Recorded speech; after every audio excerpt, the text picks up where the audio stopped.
Yeah. You might not like it.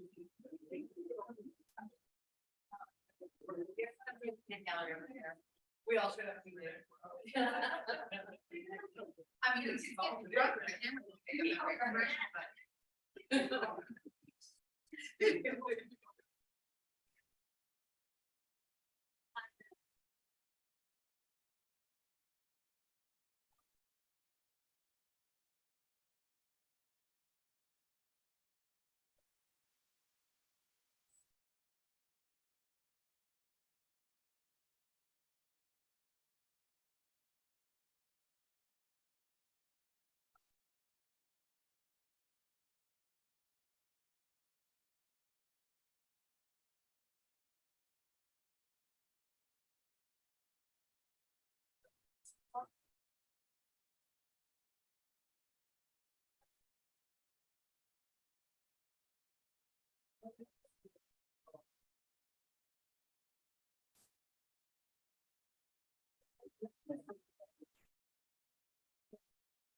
yeah.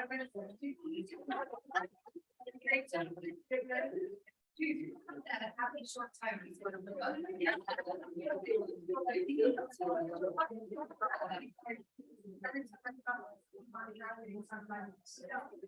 yeah. You have a calendar here coming off stage. That Lily she would on the city council, she worked for a few months. And she was literally just doing everything to put off and like celebrate. And she's like 25 more days. How many more do you do? Yeah. Like it's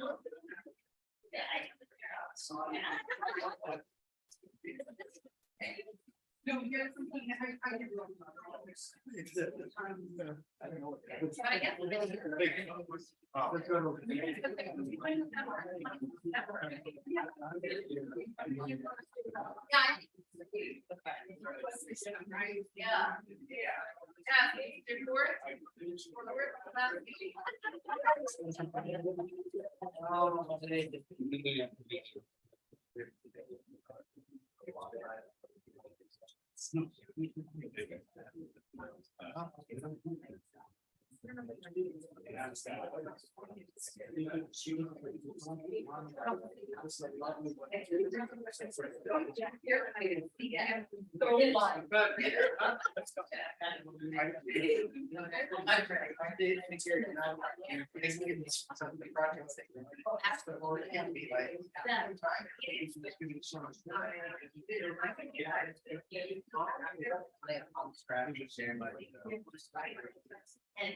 Thank you very much.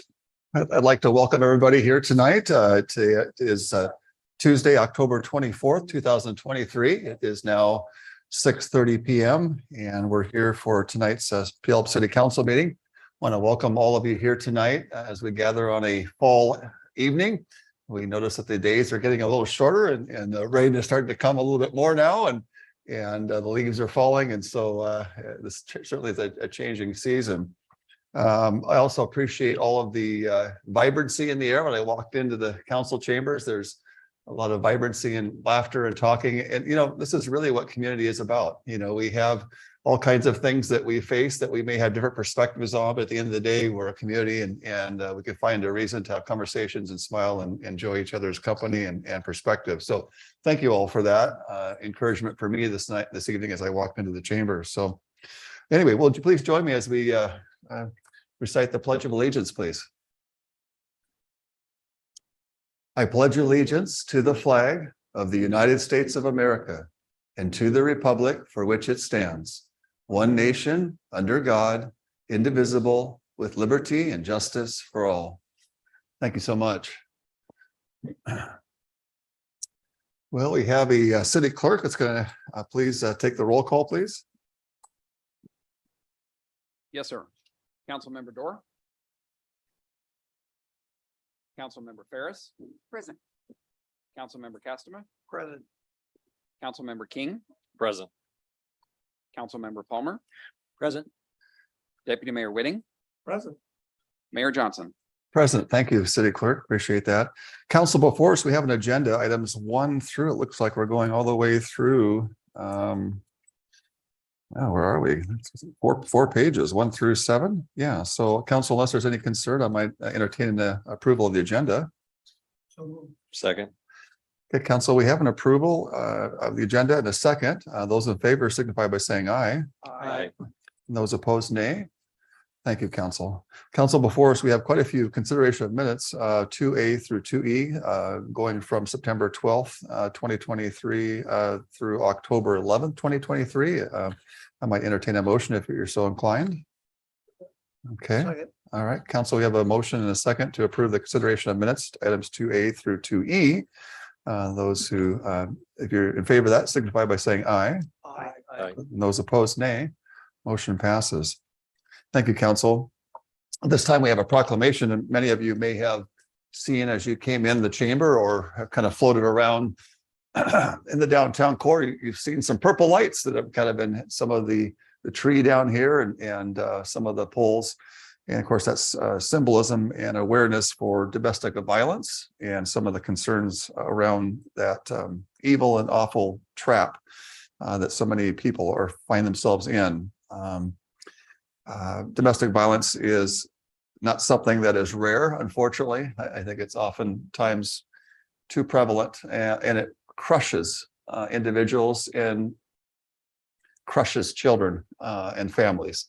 And that is truly something that is tragic and needs attention, community attention, and addressing it from all sectors and from a holistic standpoint, educationally, in terms of policing and judicial and mental health and spiritual. All these elements need to be involved in such a crushing situation as domestic violence. So we have a proclamation I'm going to read, and please join with me as we stand in agreement with support in this for those suffering in domestic violence.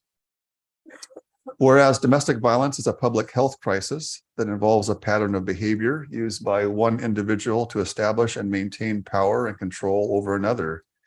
And whereas domestic violence shatters lives, it robs children of their innocence and can destroy the life of any citizen, regardless of their age, race, income, ethnicity, sexual orientation, or gender.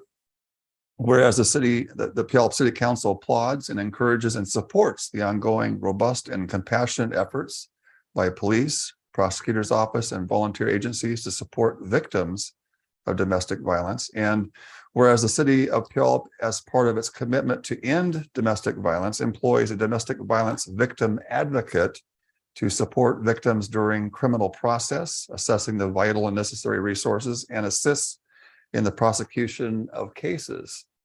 And whereas the city of Puyallup urges all citizens to reaffirm their commitment that domestic violence in any form and to any degree is not acceptable and is preventable. And whereas the city of Puyallup recognizes the need for community awareness around domestic violence and therefore supports the efforts of the Purple Light Nights program, which remembers the victims who have lost their lives to domestic violence, supports those who have survived domestic violence, and provides hope to those who are still living with abuse. Now, therefore, I, Mayor Dean Johnson, on behalf of the Puyallup City Council, hereby declare the month of October 2023 as Domestic Violence Awareness Month in the city of Puyallup, and urge all citizens to agree that domestic violence is not acceptable. In witness thereof, I have set my hand and caused the seal of the city to be affixed this 24th day of October 2023. Mayor Dean Johnson. Thank you so much.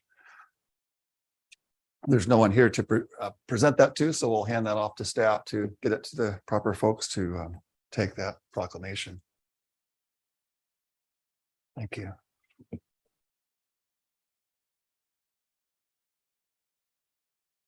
Okay, at this time, we have citizens' comments on the agenda, and we encourage folks to speak and to share your perspective as a city. And if you'd like to speak as you come in, there's some yellow or golden flyers. It's still not too late. If you haven't filled one out, you'd like to speak and give it to our city clerk, and he will pass it over to me. We'll call on you. And so we'll go get started. First one up is Mr. Chris Chisholm.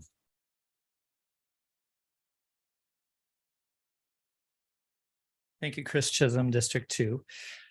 Ethics. The first definition that comes up in internet search is moral principles that govern a person's behavior or conduct. Ever since the first time a public official in Puyallup threatened me for speaking on an issue, I've encouraged council to form an ethics commission, something Puyallup sorely needs at times like this when people in power start to overstep their bounds and engage in unprofessional conduct. Unfortunately, the only forum available for us is citizens' comments. There's no grievance procedure, no forum where objective experts can hear from the public and redirect parties who are unaware of laws or engaged in inappropriate behavior. Truth. I like how Focus on the Family says that discerning truth is just an interpretation of facts. We all hold as truth that the First Amendment to the United States Constitution allows few limits on kinds of speech, such as threats. The Washington ACLU points out that in the 2007 case Sanders versus Seattle, the Supreme Court of Washington determined that members of the public do not need a permit to pass out literature or give a speech in places considered traditional public forums. For instance, if a particular location at a school or university is considered open to the general public, restrictions on speech meet the same requirements as if on a public sidewalk. For example, speaking or passing out literature in the middle of an open university square is usually allowed, while doing the same in an elementary school playground may not be. Since being accosted last Thursday when exercising my right to free speech, I've been researching, the use of public resources for political campaigns, which have a laser focus, the state laws have a laser focus on keeping public officials, officers, and employees from overstepping their power. PDC is tasked with interpreting and enforcing these campaign laws. Its website points out under 7.a that historically, the PDC has routinely advised and held that with respect to election-related publications, one jurisdiction-wide objective and fair presentation of the facts per ballot measure is appropriate. And goes on to say if the agency distributes more than the just one publication, the agency must be able to demonstrate to the PDC that this conduct is normal and regular for that agency in a manner similar to that undertaken by the ballot for the ballot measure. I think everyone at Puyallup will agree that we don't remember being communicated too much before, except during October of 2021, February of 2022, and this year since July. We've been shocked at the number and frequency of newsletters printed only positive things to say about the current ballot measure, including one that arrived in our mailbox over the weekend along with our ballots. PDC also states that agency may inform staff or others at community meetings related to ballot measures if other information is normally published in the newsletter or community calendar, if both those supporting or opposing the measure have the opportunity to appear on the calendar or in the newsletter. During the several so-called neighborhood meetings called to discuss the current measure, the city only allowed those in support to be advertised to present at the meetings. PDC also states that agencies can't call meetings to give information on subjects related to a ballot measure unless agencies can demonstrate they normally call regular meetings, and that agencies cannot use public resources to operate a speakers bureau in a manner that will be viewed as promoting a ballot measure. Residents of Puyallup would be hard pressed to remember any regular neighborhood meetings prior to this fall. Unethical, illegal misappropriation of public resources and tax dollars. PDC will make its ruling, but here in Puyallup, we need an independent, objective ethics commission or ombudsman to advocate for us when those in power overstep their bounds. Thank you. Thank you, Mr. Chisholm. I hear you. Next, we have Paul Romich.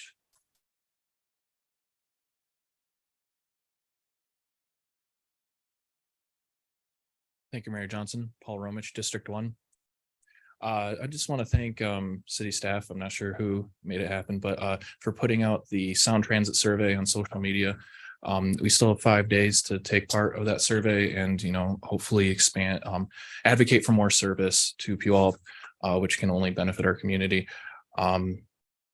Because, as the state has passed on certain requirements coming up for our comprehensive plan, and we're going to be focused on increasing transit oriented development, and without having transit, it's hard to get that development. So any form of increase is beneficial, and along that lines, I encourage and implore city staff and city leaders to keep working with our partners such as Sound Transit, Pierce Transit, and WashDOT to expand transit in Puyallup as many ways possible. Right now, I think our bus lines mainly shut down after 7 p.m. If I was taking a bus to this meeting, I'd take my bike. If I was taking a bus to this meeting, chances are I wouldn't have a bus ride home. And with the hour-long headways that we frequently see on our lines here, we don't have enough frequency to really create a consistent schedule. So many people have to make sacrifices or schedule their day around transit rather than letting their day just kind of flow accordingly. So again, I encourage everyone to take that survey. We have until the 29th to take it, and encourage city staff to keep fighting the good fight with our partners and get as much dollars here as we can to increase service. Thank you. Thank you, Mr. Romich. Next is Marilyn Anderson.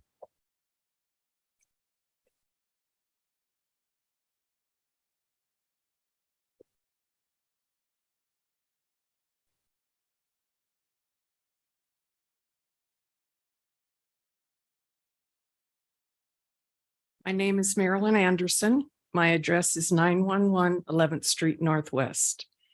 During the first rainy season, my husband and I lived in this home. The area between the street pavement and the lawn was constantly flooded.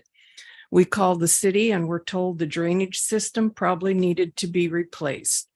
After their inspection, the draining system was replaced and gravel was spread over the area. We were told the gravel needed to settle for a few months, at which time the city would spread finer gravel over the area. All this occurred between 2013 and 2014. The few months that have passed before the final gravel was spread was 84 months. In other words, 9 years. The final gravel was brought in this last spring. However, that fine gravel was dumped over the area between the pavement and our paved driveway and about 20 feet north of the driveway. Another, however, is there is still another 80 feet that needs finer gravel applied to get to the north property line. And yet another, however, is that the width of the gravel between the street pavement and the paved driveway and the street pavement and the lawn is approximately 7 feet. The width of the finer gravel dumped is 2 feet. So there is still a lot of area to be covered with finer gravel. This last week, I spent at least 4 hours picking gravel by hand out of my front lawn as someone or some group either purposefully or accidentally spread, tossed, or in some manner scattered gravel over a large area of the grass. In some places, the gravel was 14 feet from the edge of the lawn gravel strip. Another problem that has been dealt with by personal expense has been the replacement of 3 windows on the front of my home due to flying rocks. After these instances, I have swept rocks off the street pavement periodically to try to avoid recurrences of this problem. I am here tonight to request the city take care of this problem soon. One way to solve this problem would be sidewalks. I have a copy of the Pierce County Herald from February 27th, 2019. It is a listing of the 10 priority street projects. The first listing is 11th Street Northwest. It has been 4 years and 8 months since, and not one thing has been done to improve the bicycle and pedestrian facilities on 11th Street Northwest. I have brought samples of the gravel if you would like to see them and maybe more clearly understand what I and my neighbors are dealing with. In 2016, I attended a district meeting at which time I spoke about the speed limit on 11th Street Northwest. A few of the reasons I requested a lower speed limit were no continuous sidewalks on either side of the street, a school crossing that does not always have a crossing flagger, sidewalks that do not have curbs and are lower than the pavement level, so during the rainy season they are covered in water. So individuals that are walking have to walk on the street pavement or gravel areas between the sidewalk and the street pavement. And where there are no sidewalks on either side of the street, neighbors who use wheelchairs, motorized or not, or those with children in strollers are forced to walk on the street. The city replied there were not enough speeders on our street to warrant a lowered speed limit. So we as a neighborhood have tolerated the speed limit, but how many more years do we have to deal without curbed sidewalks? What kind of a reply will I get from the city in October 2003 regarding my request for curb sidewalks from Stewart Avenue Northwest to 10th Avenue Northwest? Thank you, Mrs. Anderson. Would you left your information here. Would it be okay if city staff wanted to reach out to you? Is it okay to contact you with this information? Yes, Okay. otherwise I would like the person's name and number or whatever for me to contact. Yeah. And this is the size gravel Okay. and it is not settled. There's always grooves from the mailman's truck. and Sure. everything. Thank you. Again, with your permission, I'll have staff reach out to you and start that dialogue. Thank you for bringing that to our attention. Thank you. Okay. Let's see. Next, we have Mr. Stephen Lindstrom, please. Hello, Hi. I moved into Puyallup about 6 years ago, and I've really liked it here. I retired, and things are great until today. Hmm. We got our bill. We watched the sewer and the water go up and up and up and up and up. And so I called them to find out why. And I found out that on the bill, it doesn't show the service charges. There's a service charge on water. There's a service charge on sewer. And your storm drain is just a service charge. So if you put it together, water for the whole year, just for the service charge, is $1,787,040. The sewer is $3,387,040, and the storm is $2,400,000. That's not what they charge for the water or the sewer. That's just the service charge. I do not understand how you can service charge something that is there in the ground. In 6 years, nobody's ever come out to look at my meter. Nobody's ever done anything with the water system. Nobody's ever done anything, but I get charged every month or every other month for a service charge of $24.82. And it's not shown on my bill. It does not show me how much water is per cubic foot. It does not show me how much sewer is per cubic foot. It puts it all together and says I owe $178.84. Well, if you took the service charge off of $106.26, I would owe $72.58. Now, I don't mind. It seems to me like it's a separate tax. And where does that service charge money go? Does it go to the sewer and the water and the storm? Or does it go somewhere else? Because if it goes to the sewer and the water and the storm, you aren't charging enough for your water or your sewer. So, but to me, it seems like you're hiding something. And that does not make any sense to me. It's not on the bill. And so anybody that gets a bill and doesn't get on the computer and doesn't look for it, they aren't going to see it. And that's why I'm here tonight, because I found out today and I am sad. Because to me, it sounds like it's a slush fund that's been hidden. And I'm not saying it is, I'm just saying it looks like that. And, you know, if it walks like a duck and it quacks like a duck, it normally is a duck. So thank you for your time. And, you know, if I could talk to somebody about it after this. Sure. Absolutely. Thanks for bringing that to our attention. And I think it would be good to get explanation to you. Again, could I have staff reach out to you this week and maybe explain Yes. at this number or this Again, contact? thank you for your time. Oh, I'm not sure. accusing Oh, anybody no. of anything, but it needs to be resolved, I think. Point well taken. Thank you so much. We do appreciate that. Yeah. Okay. Let's see here. Let's see. So I'm going to give this an attempt. So please forgive me if I mess this up. So John Chanfolowski, did I do semi-okay? Sorry about that.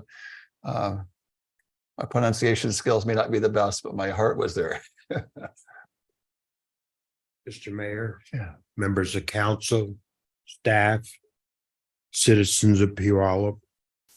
My name is John Chuntafalski, 1519 7th Street Southwest. Been a citizen here for 43 years.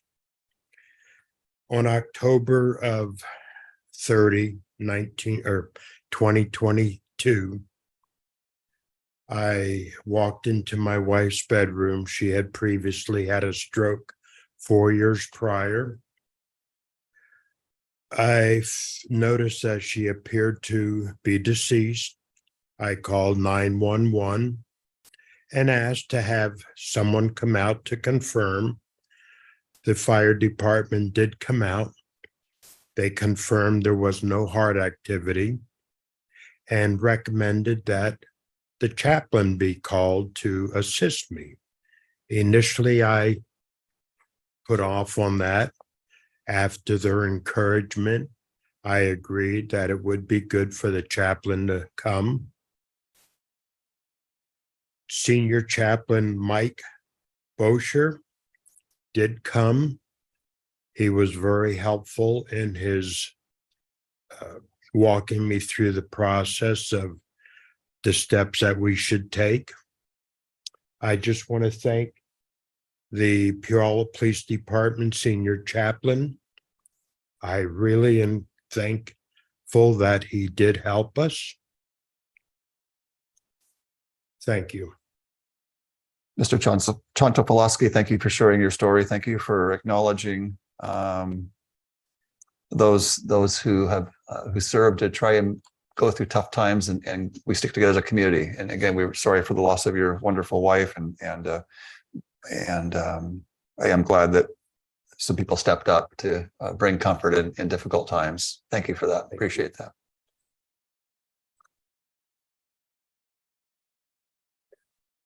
Okay, next, let's see.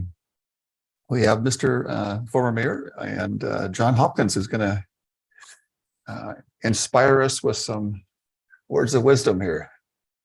A lot of great comments tonight. Yeah. John Hopkins, District 1.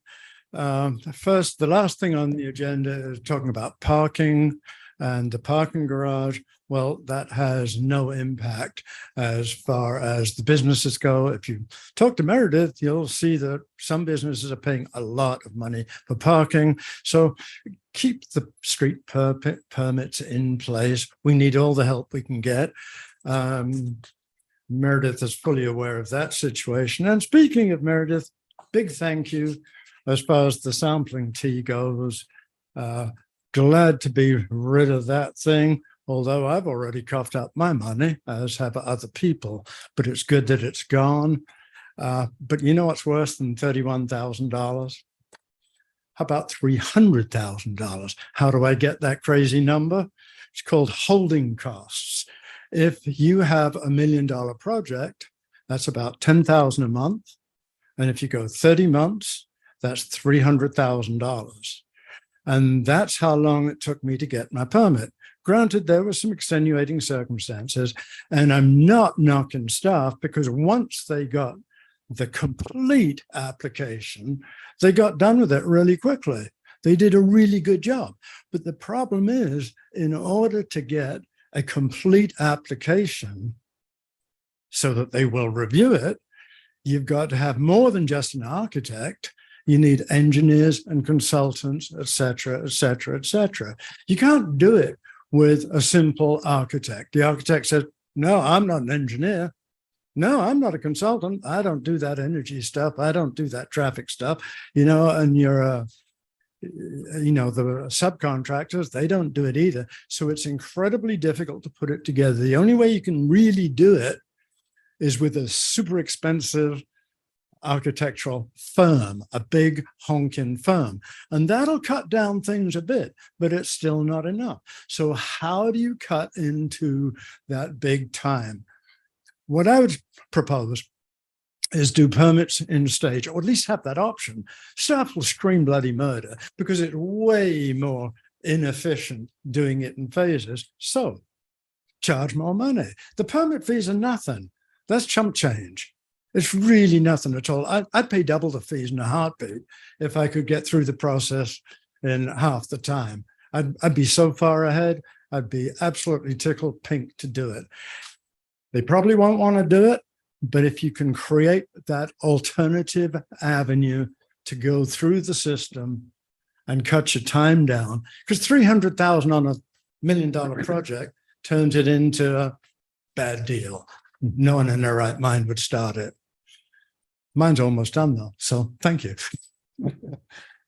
Thank you, Mayor Hopkins. Appreciate your insight, and much of what you're saying is not falling on deaf ears, and I sometimes begin to hear a theme. So thank you for adding to that chorus a theme, and we need to address some of those things for sure. Okay, last on the list is we have Greg D. Tien, semi-close. Well, you folks are giving me some challenges of my pronunciation tonight, so thank you for your understanding. ATN. Thank you. Okay. I would like to address the council and the mayor about traffic safety that is in this city. We have our chief, and we're grateful to have him because he's a very good man.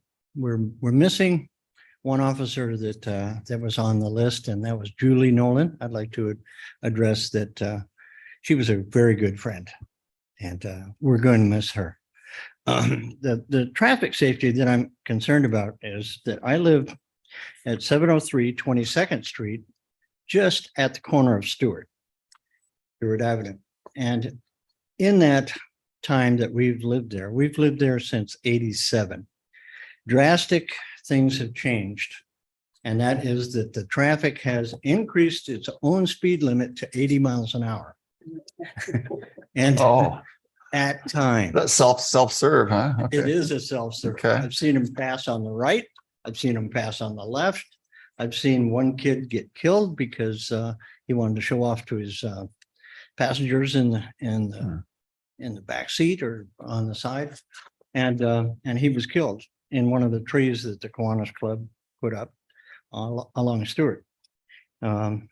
There's so much going on there. It's pathetic, and I don't see enough officers patrolling the street there on Stewart. It's a one big straightaway all the way to 66th, and it also bogs down into where we have new lights put on. I believe that's 6th and Stewart, and then it goes through 5th, where it always has and had lights. But those lights are really confusing to a lot of the patrons that use that street. They're getting frustrated because of the setup that the lights are set up to right now. And it's both ways. It's where the new parking garage is. It's also on Stewart going east and west. And it's a real frustration because they're not used to it. And they're seeing that the trains come, they change the signaling, they're sitting there for 5 minutes. And so they just go ahead and run it if they can. And then the other project that I'd like to see done is better patrolling on the streets that we tear up and then refabricate the whole patch. Those patches are there and then they sink. Our city is built on a riverbed, and those riverbeds are not going to stay stable unless you put, concrete, rebar, more concrete, rebar, and you're just not going to have it until you get everything settled. You got to come back, and you got to come back with more pavement to set it in. That's one of my pet peeves is having that, especially on Fifth near Spark Stadium. And also, when we top the hill up here at Meridian, and we want to turn left, those lights that are coming from the east side of the freeway and coming west, those do not reflect how people are intersecting with them. And it's just two green lights going south onto Meridian. We should have some kind of way. I don't think the city has jurisdiction on that. I think 161 and 104 is probably state. So if we can get the state, city, county, everybody's heads together and get that fixed. It's a real problem up there, especially during tourist season. And everybody's confused. They don't know how to get to Mount Rainier. They just don't. And they see this, the city has put up signs that say through, and everybody is mixed by the time they get past that mall. It's just ridiculous. Thank you for sharing your comments. Appreciate that. Nice to meet you. Thank you. Yeah. Okay, that's the end of citizens' comments, council, that I see. I don't know if there's anybody that's online that I can see is available. Let me just check to make sure. Anybody that would like to speak that's online, please indicate by watching via Zoom with the hand icon. I'm happy to call on you if you want to do that. All right, council, I want to say thank you for allowing me the latitude to let some of these folks go a little bit over. Appreciate the latitude on that. It seemed appropriate, and I think we're the better for it. So thank you for that. Council, we're going to move on, close citizens' comments. We're going to move on to the consent agenda. And we have a lot of items on the consent agenda. There's items 4A through 4Q. We almost had the full alphabet from A to Z. The city manager, can we try and get A to Z one of these times? Just skip another meeting. Okay, then we'll get there. Okay. Well, council, if there's no concerns with these items, I might entertain a motion to approve the full consent agenda from 4A through 4Q. Motion to approve. Second. All right, council, we got a motion to approve items 4A through 4Q on the consent agenda. Short of any concern, all those in favor signify by saying aye. Aye. And those opposed, nay. Motion passes. Thank you, council. Council, we now go into ordinances. We have a second reading of an ordinance amending the section 6.12.085 of the Puyallup Municipal Code pertaining to the solid waste collection service tax. We did hear a presentation on this by our finance director, Barbara Lopez. Council, unless you had any further questions, I might entertain a motion to approve the second agenda as stated before us in 5A. Second. All right, council, we have a motion and a second to approve the second reading as indicated in our ordinance in 5A. Those that are in support, please indicate by saying aye. Aye. Those opposed, nay. Motion passes. City clerk, can we get a roll call on this second reading, please? Yes, sir. Councilmember Ferris. Aye. Councilmember Castleman. Aye. Councilmember King. Aye. Councilmember Palmer. Aye. Deputy Mayor Whitting, Aye. Councilmember Dorr, Mayor Johnson. Aye, thank you. Motion passes. Council, next we have a second reading of an ordinance amending and adopting code provisions related to latecomer reimbursement contracts. Our city attorney, Joe Beck, has given a presentation on this. And so short of any further questions, I might entertain a motion to approve the second reading as indicated in 5B. So second. Okay, we have a motion and a second to approve second reading as indicated in 5B. Those in support, please signify by saying aye. Aye. Those opposed, nay. Motion passes. City Clerk, can we get a roll call for our second reading on 5B, please? Councilmember Castro, Aye. Councilmember King, Aye. Councilmember Palmer, Aye. Deputy Mayor Whitting, Aye. Councilmember Ferris. Aye. Mayor Johnson. And aye, thank you. Motion passes. Council, we have 5C. It's a first reading of an ordinance pertaining to the Puyallup Municipal Code pertaining to utility rates, billing procedures, and certain water regulations. I don't know if you had a chance to look it over. I understand we do have our Finance Director, Barbara Lopez, to answer any questions you may have about that. And so I'd like to open it up if you'd like to. Otherwise, I might entertain a motion to conduct a first reading. Okay, before we go, Councilmember Castro did have a question, so we do have a move approval, but before we take a second, we might want to open it up. Thank you, Mr. Mayor. Yeah. Yes, I was just thinking maybe this is timely. We had a gentleman speak earlier regarding some confusion on his water bills. And can you speak to that at all?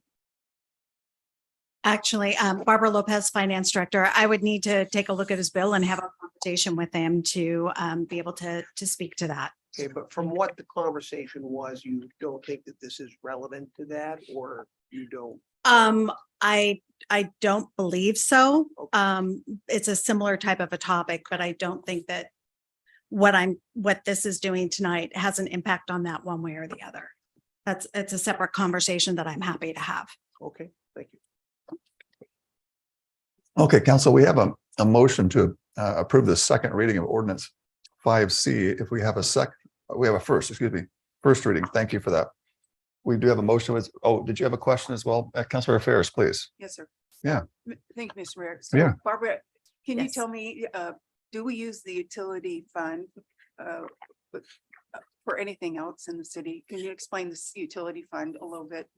That I can explain, yes. Okay. So anything that's collected related to water stays within the water fund, anything with sewer in that fund, and then anything for storm in that particular fund. Those monies collected can only be used for those specific items.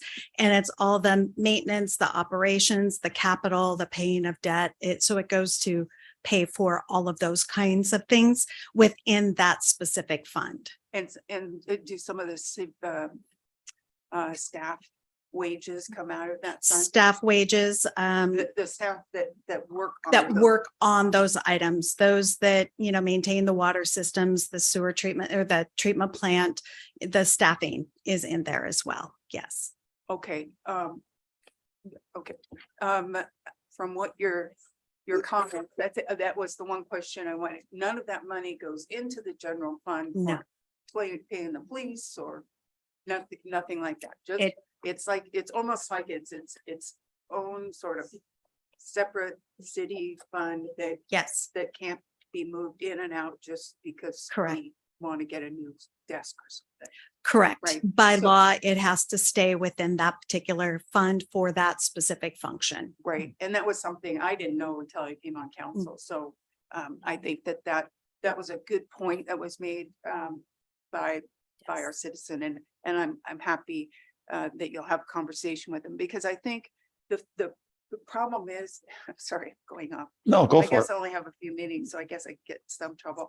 So the problem with this, and this is something that you and I have talked a lot about, which is why I'm bringing this up, is that a lot of people, when I'm out there, when I was out there campaigning, have questions about this, well, why are we paying for stormwater when it's just going into the grass and being filtered, and those are really rational questions to ask unless you work for the finance department, So I think, perception is reality.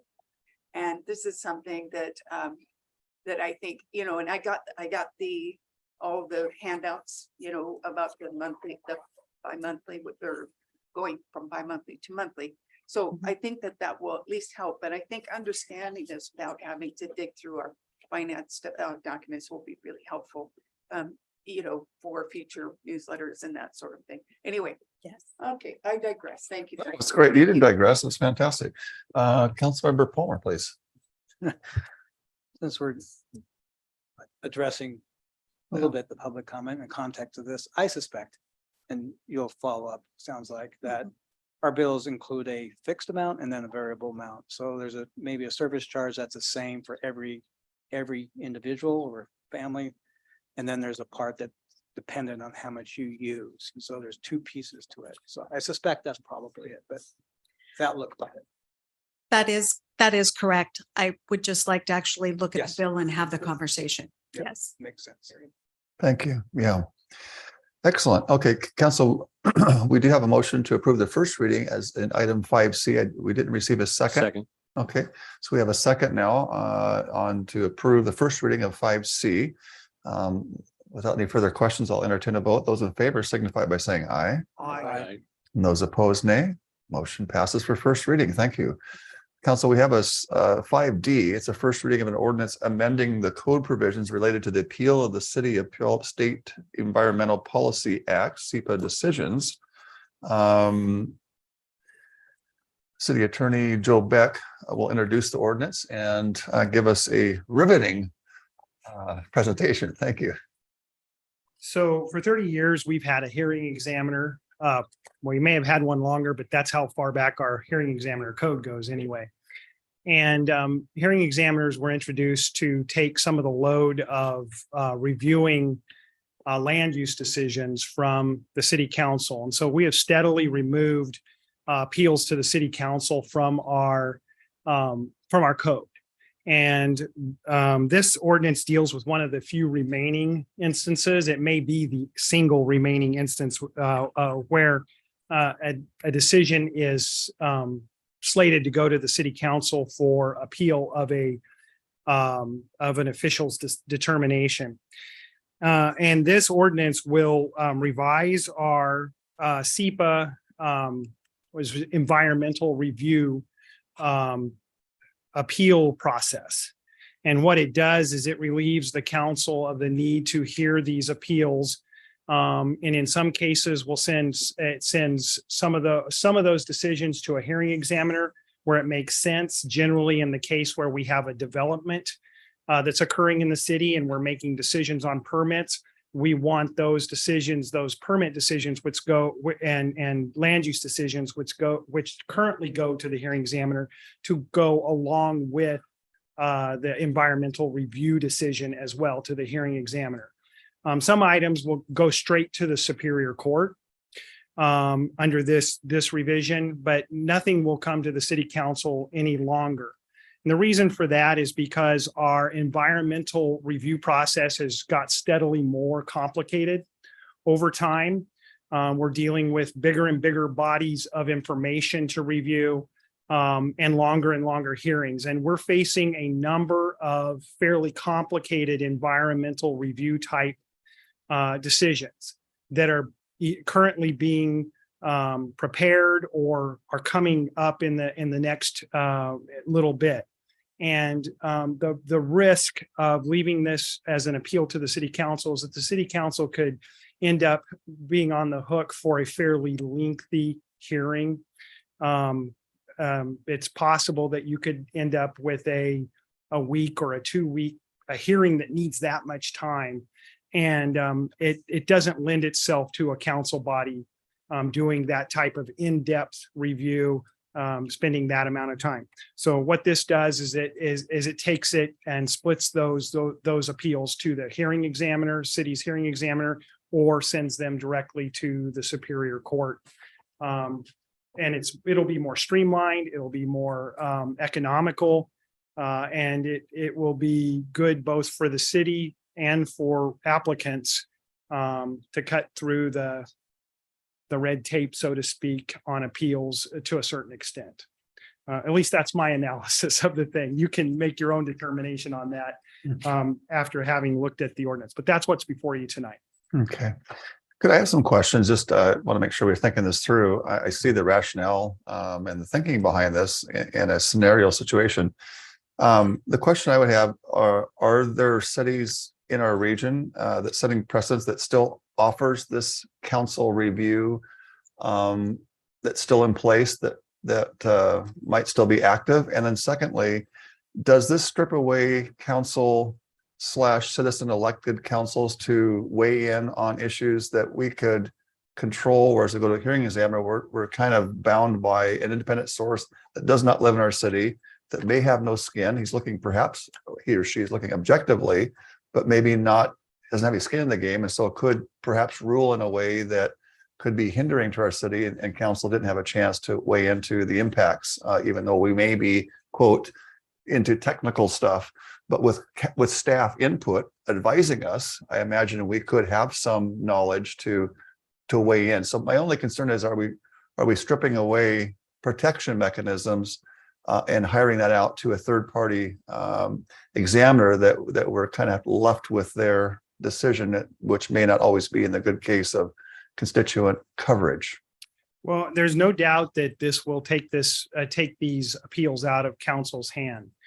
In many instances, though, when you receive these types of decisions, there's limited maneuverability for council anyway. But that's a decision, that's something you will have to consider in making this change. We have across the board moved away, and the trend has been overwhelmingly to move away from the council as an appeal body. So this is the trend of cities. It's, if you look on MRSC, the Municipal Research Services, they recommend moving away from council appeals of these types of decisions. And there's a whole rationale behind it. And I have, pages and things I could talk to you about. I didn't bring those with me tonight. But the reality is cities do a variety of things currently. There are cities that have a mix. There are cities that send appeals to primarily straight to court. You're not required to have an appeal at all at the administrative level. There's no requirement whatsoever. So the approach that we took was to take that appeal and send it straight to Superior Court in every instance, other than in the development where we're pairing the environmental with a project that we're also having a hearing on at the local level as an administrative hearing. And for this type of stuff, the environmental type of decisions, I think there's probably far less concern from a council standpoint of needing to have input on this than there would be on almost any other type of case that would come before you, because this is being prepared by city staff. These type environmental decisions are the purview and the authority and the decision making of our community development director in Puyallup. So you're getting somebody that's appealing it is going to want you to change it from what city staff has, the review that the city staff has done and is recommending or has ordered, not recommending, they've ordered that. So the only reason you would likely have to disagree would be if you thought you had a runaway staff that was doing things that were not in the city's best interest. In which case, yes, you would be giving up an opportunity to rein in city staff at that point. But other than that, there's not a lot of danger to the city interest by not having these appeals at the council level. Okay. Yeah, I just want to ask the questions. I have reservations about it. I do think there's something organic about coming before an elected body to weigh in on things that perhaps maybe in our expertise individually are not there, but we do have minds collectively, and we have good staff that can also educate us and give us the ability to make decisions, even in that limited capacity. So I'm open to it. I do have reservations. I'm not against it, but I always want to be careful not to give it up. And because I do think that people really like council to be able to weigh in on things, as kind of an organic, method of appeal and consideration. But anyway, I'm open to discussion. I just want to give my initial thoughts. Councilmember Ferris. Thank you, Mr. Mayor. Yeah. So, Joe, just for clarification, this is only for SEPA review. This is not for any other land use issue that comes to council normally, right? This is solely with regard to environmental review, which again, the responsible official is our community development and planning director. I'm sorry if I get your title wrong, Jeff, but Yeah. it's solely within the authority of that official, and they issue the decision. And then it would just be a matter of who hears an appeal down the road. And part of this is to insulate council. It allows council to have greater contact with their constituents, quite frankly, because you're not going to be hearing the appeal of their decision with regard to the environmental issue, assuming there's not some other attached quasi judicial thing going on at the same time. So it insulates council from getting in the middle of this and then feeling like they can't talk to their constituents about things to a certain extent. So from what I understand though, and Councilmember Palmer probably knows more about this than I do, but from what I understand, environmental law is sort of like, I think about it as physics. It's like environmental law is its own kind of highly regulated area of practicing law that's specific to just and it's more of a nuts and bolts rather than a he said, she said kind of thing. It's you're making a determination based on a set of hard physical facts. It's highly complicated. And there are a lot of different rules and regulations that you have to consider all at one time and hopefully make them all gel together. So it can be very complicated from that standpoint.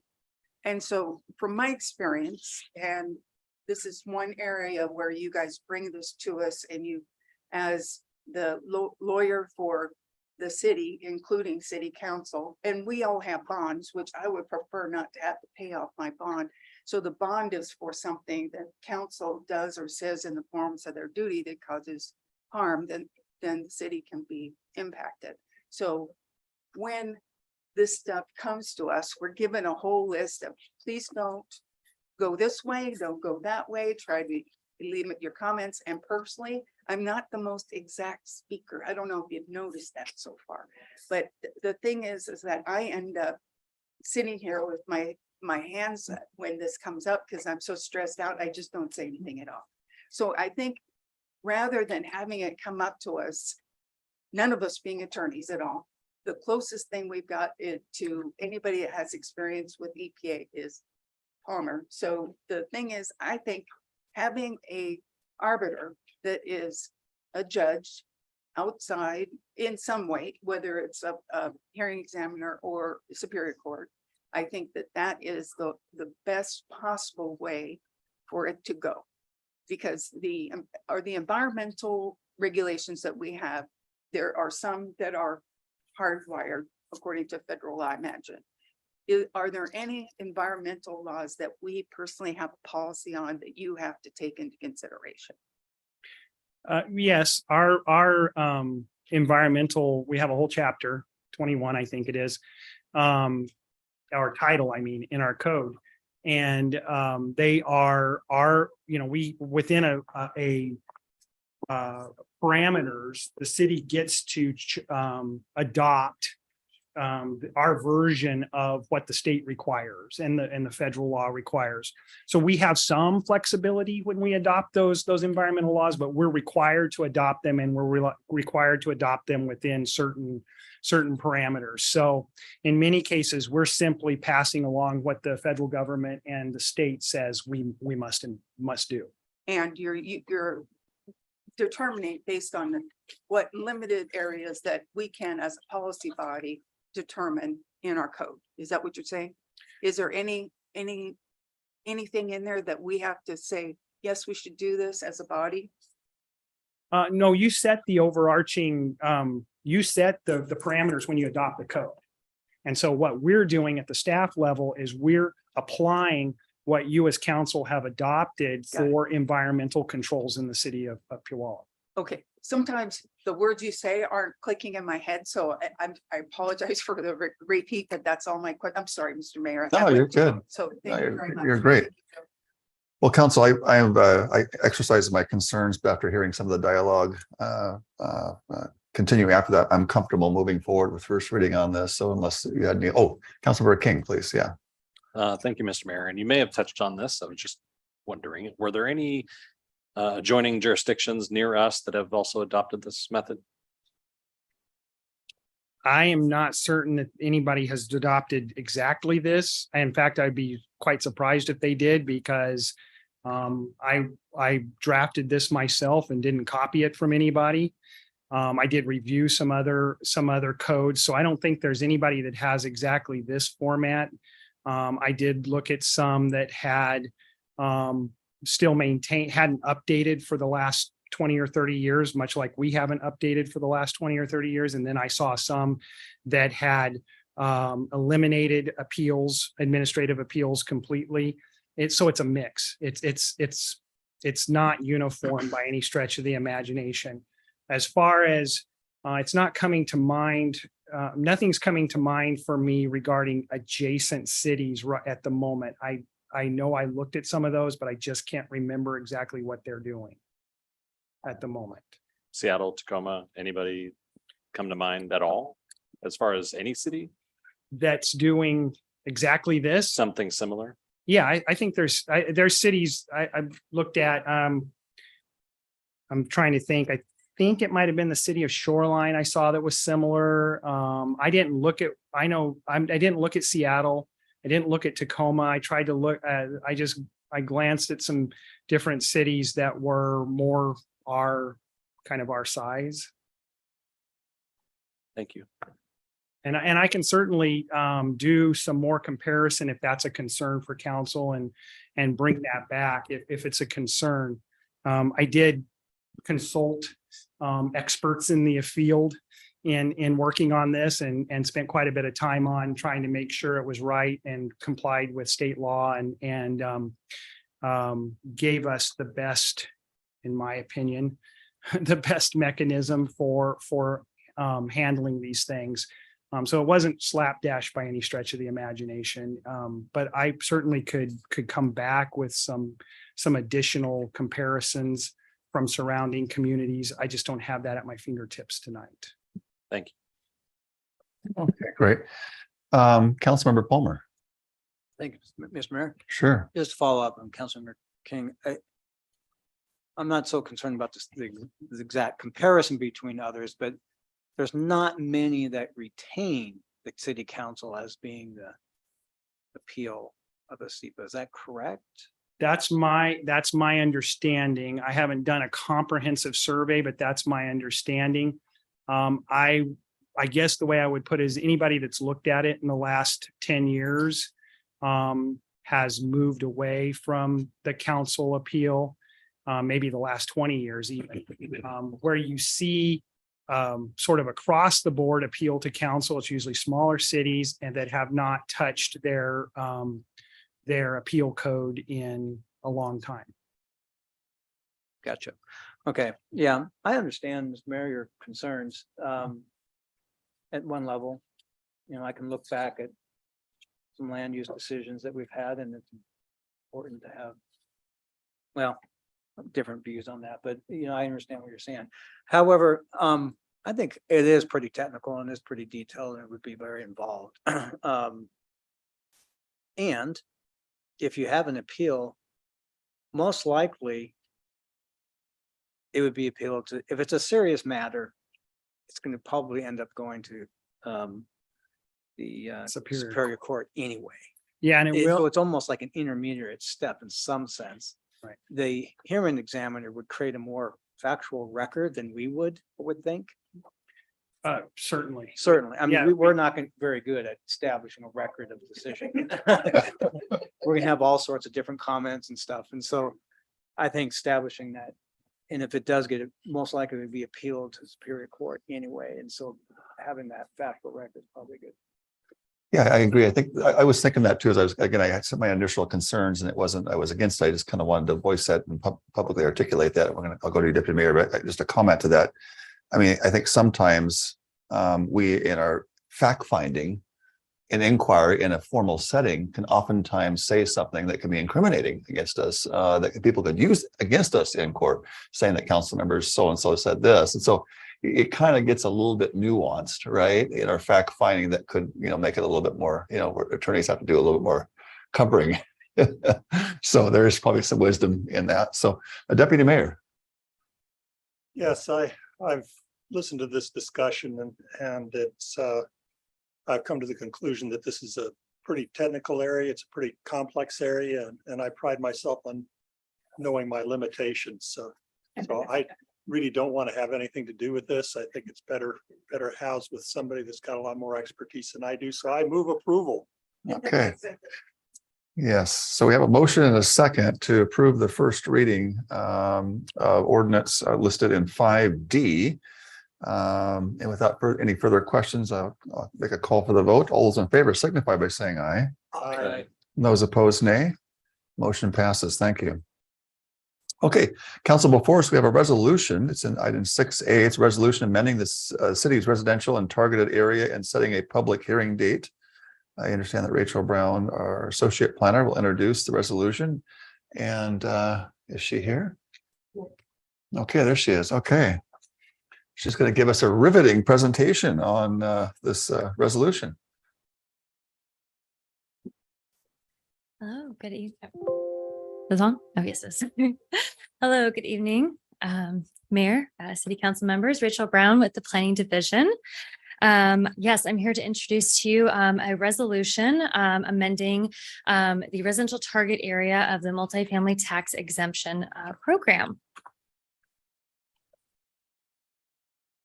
So this is the first in a series of 3 council meetings that is intended to adopt the changes that I introduced to you a couple months ago. I think it was in August, where I explained the work that the Planning Commission had done over the past year, working through proposed changes to the city's existing multifamily tax exemption program. So this is supposed to be just a brief presentation, letting you know what this resolution is for. So we're just going to go over a reminder of what the MFT program is, what this resolution is intended to do, what those maps that were in your packet are, and then the proposed council schedule and public hearing date. So first, what is the MFT program? So you've heard this before in my last presentation, but just for a reminder real quick, the multifamily tax exemption program is a tax exemption. It's a program that provides opportunities for cities and counties to encourage development of multifamily housing in certain areas of the city. So the city of Puyallup already has this program, and this is a chance to make some changes to that program with the intention of meeting more of Puyallup's housing goals. This is a voluntary program. It's voluntary both for the city to adopt and have the program, and it's also voluntary for developers to participate in the program in those places in the city that they are eligible to participate. So where are they eligible to participate? Well, that's what those maps you see are that we'll talk about in a moment are intended to outline. So only properties that are located in what's called a residential targeted area, or RTA, are eligible to apply for this tax exemption. And cities are responsible for deciding where in their city these RTAs will be located. There's some specific parameters around where they can be located in the city.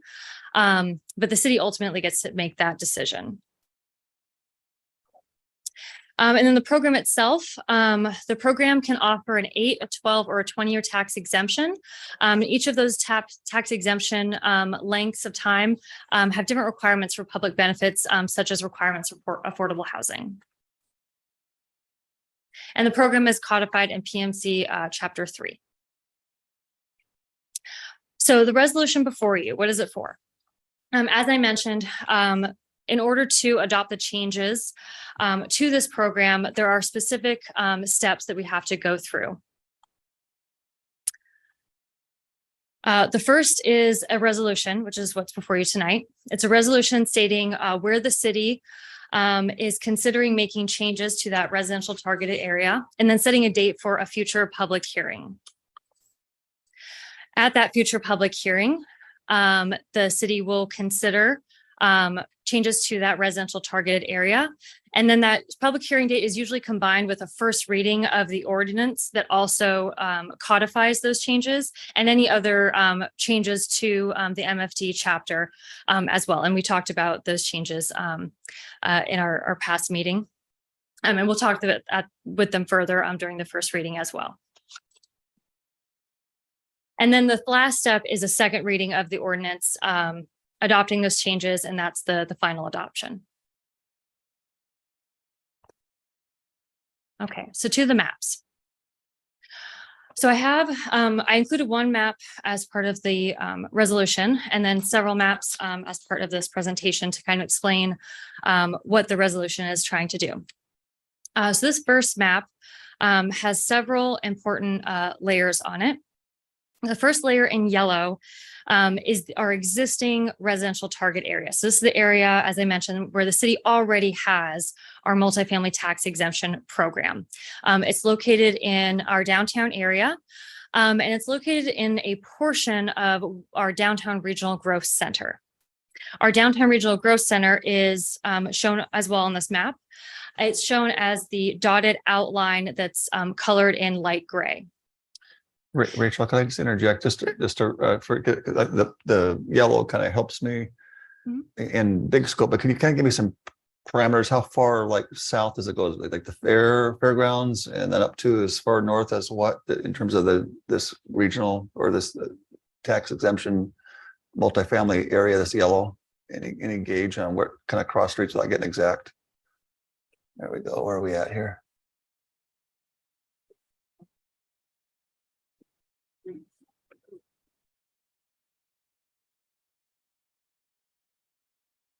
Yeah. Ninth Avenue. Yeah, 9th Avenue Southeast up to Grayland Park. And 9th Avenue is the street that runs right in front of the fair, that potential festival street. Okay. Okay. All right, great. And then it goes down to Grayland Park this way to the north? Yeah, up to Grayland Park. Okay, thank you. Yep.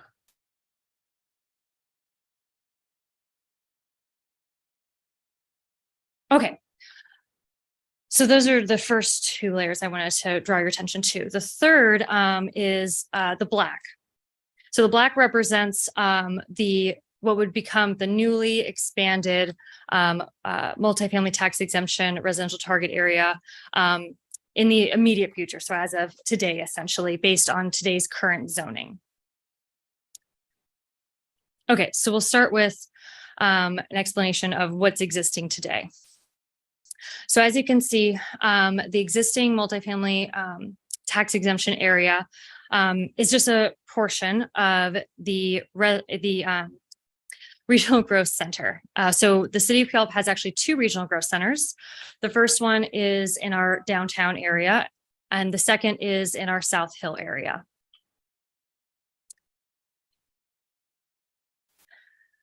So the plan would be to expand the RTA to a larger portion of the regional growth center and to expand it to the South Hill Regional Growth Center where it doesn't exist currently based on today's zoning. So if you removed the existing RTA, that's what it would look like today. Now, the long-term goal or plan would be to, over time, expand the RTA to include the entirety of the regional growth centers as we rezone parts of these areas to the applicable zones. So the zones that would apply now are any commercial zone, multifamily zone, or mixed use zone. Since not all properties within each of these regional growth centers are one of those zones. Some of them are public facility zone, which is for schools or for city facilities, or they're single family zones, for example. Some of them are limited manufacturing zones. Those would not apply. And so the parcels located are not colored in black, but located in the regional growth center, which is outlined in the dotted line, they would not currently be eligible based on our current proposal today. But in future, if we did rezone to any of the eligible zones, again, multifamily, mixed use, or commercial, and they were located in either of those regional growth centers, again, the dotted line outline that's in gray, they would then become eligible to be part of the multifamily tax exemption area.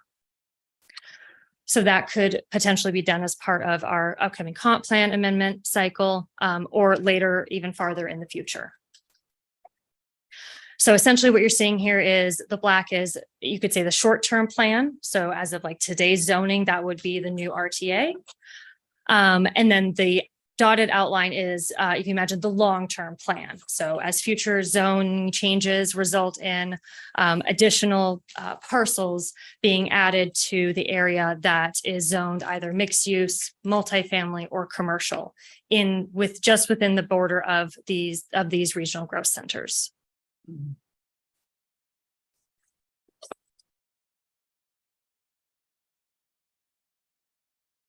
Okay. So this is just a little bit closer. Yeah, go ahead. This is just a little closer in on the downtown area. So again, exact same map, just zoomed into the downtown area. Again, the yellow is our existing program eligibility area or residential targeted area. And then the dotted outline in the gray is the, if you will, the long-term area or a regional growth center where we would want to see the RTA become, or the RTA expand to. But in the immediate future, based on how we have the code written, the black parcels, that would become the new residential target area as of just today's zoning. Okay. Then, Council, I can call on you, or how many more slides do we have to go before we finish? We just have two. Let's just finish that up if you don't mind, Council, and then we'll kind of go into this question answering. And then this is a close-up of the South Hill Regional Growth Center. So again, same map, just a close-up of it. So the black parcels represent, as of today's zoning, these are the parcels that would be eligible. And then the dotted outline would be the long-term plan based on future zoning if council decides to make any changes there. Excellent. So this is the proposed council schedule. November 14th, we'd come back to you with the first reading and a public hearing. And then November 21st would be the proposed second reading. That's it. Excellent. Before I tee it up, I just want to kind of throw out something for council to be maybe add to your existing comments. There's one area I think that's kind of missing in here, and I'd love to see some discussion or council input. You know, our real only waterfront property that we really have that's significant is along the River Road corridor. Maybe there's no need for a residential tax exemption there, but I just want to throw it out there. It sure be neat to have places that were residing along the river. If in fact there were some incentives to provide housing, high density housing along a river corridor. We don't have a bay, we don't have an ocean. We have Bradley Lake, which is nice, but we have this great river, and we have some commercial spaces along that. But gosh, and there's a few apartments as well. But anyway, just throwing it out there for discussion. It'd be nice to see maybe there's a reason why it's not in there, or maybe there's a reason why we could consider putting it in there. I'd love to get some council input on that. So we're going to tee this up with Mr. and Councilmember John Palmer. Yeah. Thank you. Just a quick question. So I get it, makes sense to me. Why do we have to say long-term plan? I mean, right now, it just means they don't qualify because of the land use, right? Mhm. I mean, it's in the urban growth area, or our regional growth area. But it just doesn't qualify. Should we just leave it at that, or what's the benefit of saying it's our future long-term objective? Is there a benefit to saying that? I think the intent was to make it easier for us to envision what council's intent was looking into the future. Discussions with planning commission, have taken a year. It's taken a long time to get. There's been a lot of analysis done. And so being able to have kind of a plan, not just for what's current zoning is, but looking forward to the future of our, we have a comp plan cycle coming up. There may be zoning changes happening. Being able to say, this may be what current zoning is, but we do actually have a vision for future changes. And this is where we'd like to see that. I think makes it easier than defining the boundary based on, well, this street and then this other street, and kind of boxing it in rather than in that geographic sense, rather than thinking of it in more of a land use zoning framework of, we'd like to see it in multifamily zones. We'd like to see it in commercial zones or mixed use zones. So basing it more on kind of the use was the intent there. Okay. Now, if a parcel is rezoned to one that's applicable, Mhm. is it automatic? Would it be automatic with the rezone? I believe they would have to do a public hearing again. Okay, Mhm. to include it into the Mhm. RTA. Mhm. So it's not automatic. Mhm. There's some, I was just curious about that. Okay. That's it for me right now. Hmm. Thanks. Thank you. Councilmember Ferris. Thank you, Councilmember Palmer, because that's exactly what I asked Jeff before, because that's what I was thinking. Because of course, my house is in this area now. And so it is not automatic, but you've got to start somewhere with the comp plan because you can't eat the elephant in one sitting, right? So this is the way I'm understanding it, that this is a step. Then you layer on the next step and the next step when it comes to land. So am I getting that right? Because there was a lot of controversy about this, and I'm pretty sure that my colleague in District 1 may disagree with me on this. I'm not sure, but the thing about this is I know that the council is not is not thrilled about having a lot of apartments and that sort of thing, which I think, to me, honestly, it should be a balance. I know that I live in an area that has, I think, at least 10 houses that have been obviously illegally converted to multifamily housing. And I actually don't mind it at all. It's kind of nice. I have one Karen that lives across the street from me. She's lived there for 20 years. I wish she'd moved. But other than that, I don't think that there is any problems that I've had. In fact, I've had really positive experiences with people who rent. But specifically, and I'll be, straight up with this, and I'm sorry, I'm talking to you, but really to them. So you can stand there and look at me and that would be really helpful. So I'm listening. okay, yeah, no, I know, it's just that she's looking at me and it's easier to talk that way. But the thing is, I'm just going to be, full disclosure, my house, I live by myself, as you guys know, and with my retirement and my Social Security, I can save a few $100s a month, but that's about it. But if I had my basement, which is completely empty except for a bunch of crap that needs to go to the dump, I would love to convert that to an apartment, because as a single person, I would feel a little bit more secure in my home, and it still have a lock on my door, so no one could come in. But the thing is, someone would be available if something happened. The second thing is that the rent from that basement could pay my house payment and my insurance and my taxes, which gives me about, I don't know, $1,600 left to spend out in the economy. Or to save to rehab my house or things like that. So it's not all, I know there was a lot of fear and we had a lot of homeless problems at the time. I think that what the staff has done to alleviate that has been really successful. I think we should look at this clearly in terms of how we can meet the goals of Growth Management Act. And that's really the purpose of this whole exercise, is it not? Okay. And so if we could just look at it from that simple way without, kind of, I'm telling you my story because it's just, I know that there are a lot of senior citizens in our district that would probably benefit from the same thing.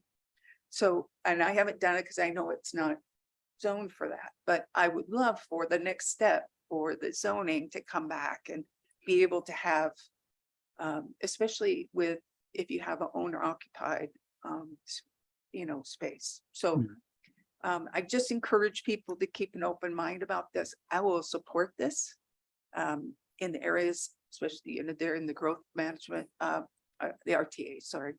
But, and I just ask my other council members to just keep an open mind and the end. I don't have anything else to say. The end.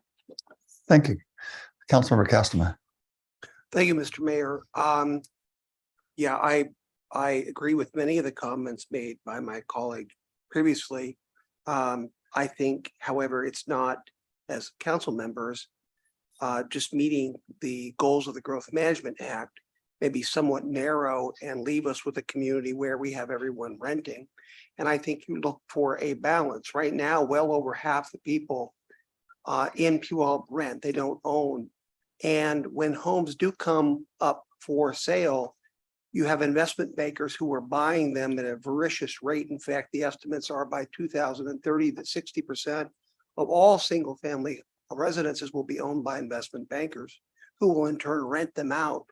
And, everybody does need a place to live, but they also need the options, in my opinion, as leaders to buy things. And this multifamily residential tax credit also applies for condominiums where people have the opportunity to purchase them. So I think we should steer them in more of that direction than becoming lifelong renters. Clearly, the legislature does not believe this because of the host of usurping of local jurisdictions that they came through with the last legislative session will have the effect of turning more and more people into renters because of investment bankers, because of landlords subdividing single family residences into multi-family facilities, which will not be owned, by the way, by a resident landlord like my council member before me said. I think they should, but they eliminated all those requirements in those statutes. We had those requirements in Puyallup that you had to be an actual owner, and then you could go ahead and have a facility and rent them out as you just expressed, but the legislature eliminated that. So I'm looking not only for, they want Puyallup to meet these numerical goals, but I guarantee you that Mercer Island and the wealthy areas of Washington State will not meet their goals. There's no way. And they won't sacrifice the ability for someone to have an opportunity to own into the future. And that at the behest of turning everything into a rental apartment, which means a person doesn't have that ability, in my opinion, to have an opportunity at the American dream of owning something and gaining that equity. So I'm looking for a balance. And I guess the question I have for you is, I do understand that there are, that this does cover a multifamily ownership model like a condominium. Can you delineate, however, can you say an 8-year would be worth for this type of housing, a 12-year would be for this type of housing, and a 20-year would be for this? By that, I mean, could an 8-year be for apartment, 12-year for condominiums, Can we put those kinds of conditions on this tax exemption? I don't think so. But I will look into that one. Okay. Also, you have a staging kind of chronology of when you want to bring this before the council for first reading. My mayor brought up a comment regarding the lack of this opportunity for the River Road area. And now the River Road has its own distinct type of zoning in Puyallup.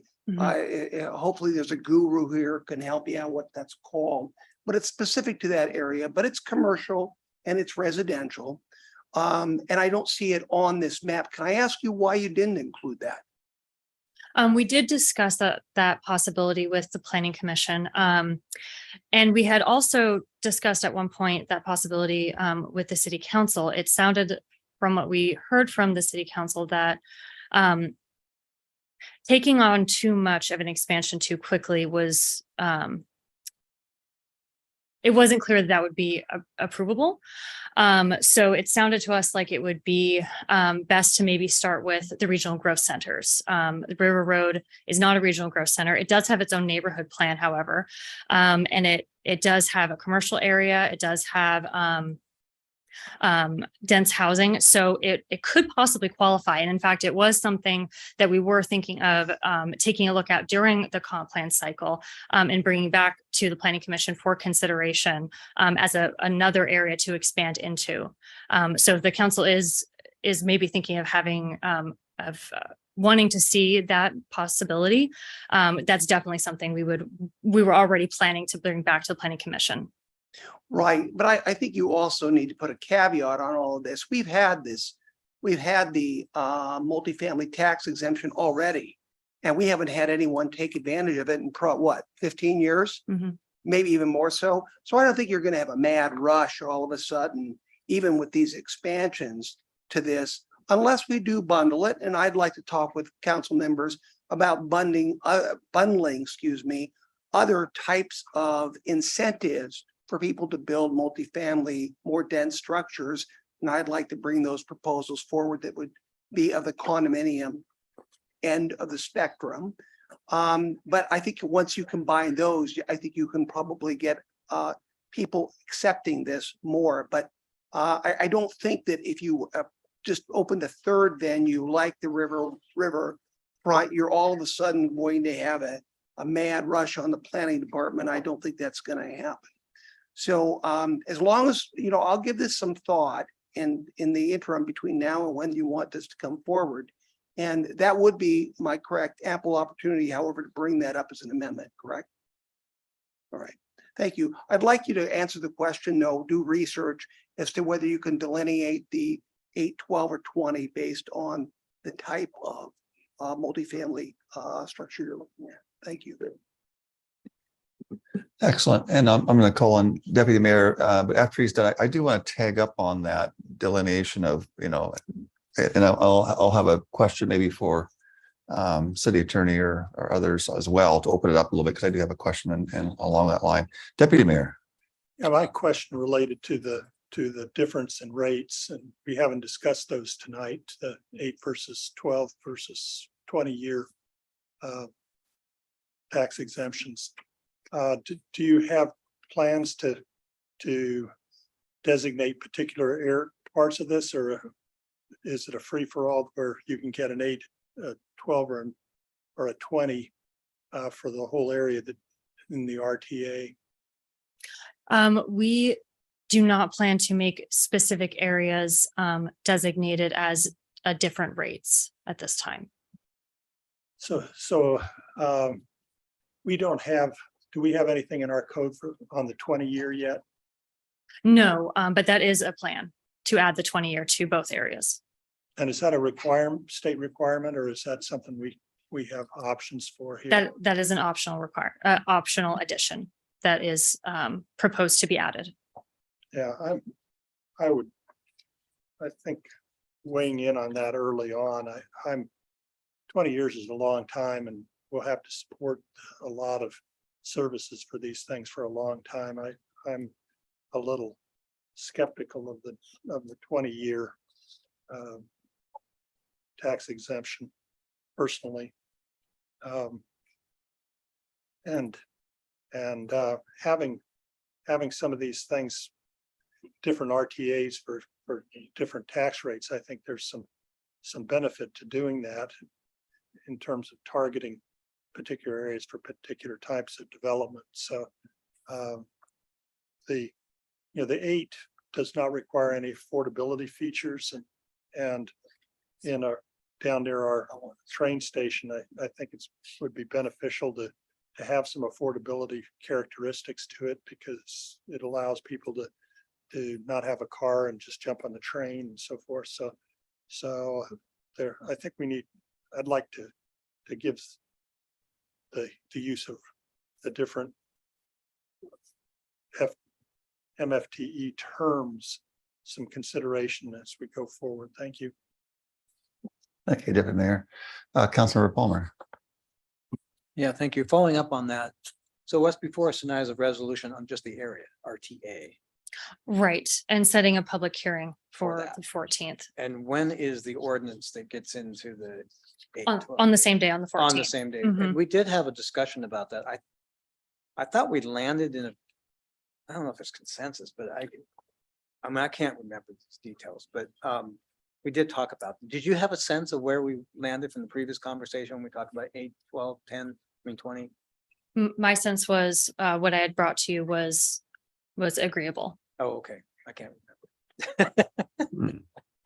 Okay, so that's coming back at the time of the public hearing that goes with this. Gotcha. Okay. Well, yeah, I support us moving forward. You know, I would consider the River Road, I guess. It's not, wouldn't bother me necessarily to add the River Road at this time. But what would it take to do that? I mean, can you do that? Can you add that in at the public hearing, or is that something that needs to be done now? I'm going to defer to Joe Beck, our city attorney, to answer that. You would have to have there would have to be notice to the public for the public hearing For that area. of the area to be Yeah. considered. So it would have to be added now. The other question I have is this went through the planning commission. And I'm not sure whether it would need to go back to planning commission or not, but probably not, but I would want to double check that before just to be sure. But for certain, the public has to have notice of what the area is that's being considered before the public hearing at this time of setting the public hearing. So that would have to be something that happened right now, or we'd have to bring this resolution back for consideration with that added in. Okay. You know, I'm not pushing it. I'm just kind of neutral on it. So, Yeah. but I do support what's in front of us. That's for sure. I kind of like to tag on that, Councilmember Palmer. I'm sensing a little bit of a pause. I'm not afraid of moving forward, but I kind of feel like there were some good questions asked. Councilmember Castom had some questions asked. We talked a little bit about River Road. I almost wonder if we shouldn't pause this until another meeting to kind of get some of this flushed out, so we can kind of not have to back up. We can just get it sorted out, go forward at our next meeting or whenever, or in the first of the year or whatever. What I'd like to look at, and here I'll pose a question. I think Councilor Castom asked about, hey, can we provide certain incentives for different ones? So I'll maybe open this up to city staff, and whoever feels they can answer. Is this resolution something that if council passes, whatever the end result is, this is something that we're doing to try to stimulate quality development for residents to be able to enjoy, but we're certainly not mandated to do this, right? So this is an incentivized process, right? So if in fact it is an incentivized process, do we not have discernment to be able to decide what is best incentivized in our city in terms of types of housing, whether it be affordable housing, home ownership, high density housing, or does it have to apply across the board indiscriminately to where everybody can now qualify for this? So for example, if we're going to be very specific, you know, I think the intention of using the verbiage balance is good, but we're already at a balance. I mean, if we have the ratio of homeownership versus renter at 40 and 52%-ish, we're already there. Do we want that to begin to tip the other way? Why are we not incentivizing credits for home ownership, high density? Why are we even opening it up to any kind of rental? And by, let's just say hypothetically, if we don't include rentals in this, hypothetically, they're still property rights. They can still build them. So we're not denying high density rentals, but we're just saying in this, as city, you know, kind of visionaries, we're looking out and realizing, hey, wait a minute, we believe that in the long term, we want to incentivize something that's going to make our community better. So therefore, we're going to narrow that band down to incentivize truly those products that are going to encourage homeownership. So is there a possibility, I guess, staff, or if council decided to go that route, that they could be very narrow banded on what kind of incentive housing that we could structure, or do we have to open it all across for whether it be homeowners or rentals? Are you talking beyond the MFTE program, Mayor? Just the MFT, in other words, what the MFT qualifies for. Yeah, so the MFTE really, when it was adopted at the state level, was to incentivize development, primarily in areas that did not have development, multifamily development. So it really was, and still to a certain extent is focused on trying to increase multifamily development in like, for instance, here is in the regional growth center, or our two regional growth centers, or if council wanted to add it to the River Road. In terms of home ownership versus, you know, rental, that's not necessarily the MFTE. The MFTE is more for the density of housing. Ownership is a different concept and a different type of incentive. So that would be my basic answer to So we may not be able to filter, is what you're saying. I don't think that you could say MFTE can only be for owner occupied, if that's the question. I'm kind of asking the question, but I don't know. I'm trying to say, can we legally have the jurisdiction to incentivize things that we believe long-term are better in the future of our city? And knowing that we're not giving a taking for those property rights to do it, but we're just saying that we're not going to roll out the red carpet if that's going to incentivize something that we already have plenty of. So if the question, I think the question is, can we just say MFTE is only for owner occupied units? Is that the question? Well, I'm not asking for the answer yes or no now. I'm wondering, can we investigate and confirm if, do we have a filter that we can apply rather than on the spot now? Is there ability to filter certain types of housing and apply this to it without on the spot tonight? I'm posing the question. Sure. Yeah, we can look into that. Just posing the question. Just want to understand what the question is, so we can get you an answer. Yeah, because it may be practice across the board for people to apply it to all filters. I'm just saying, do we have the authority and the discernment legally to incentivize a specific housing that we believe is going to benefit our city in the long term? I just want to at least find out before we're going to go whoosh, and then not consider it. Councilor Palmer. Yeah, if I could.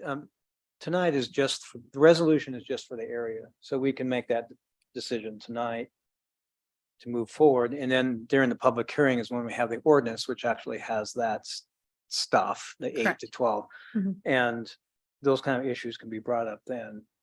And so that can be looked at when that comes up. Because right now we don't have the content of that ordinance. Although, I mean, I personally would want to, I think, retain it for all housing types. I wouldn't want to take that away from the current. I just want to ask the question. I'm not saying I would either. I want to at least know, right? Okay, Council, there's been some good dialogue. Councilor Castleman, did you have some further dialogue? I did. I would like to ask that you, in fact, if that's the case, I don't want to omit River Road, so I would ask you insert that in. So that actually go out and notify people. I also think that's a very good question on the part of the mayors.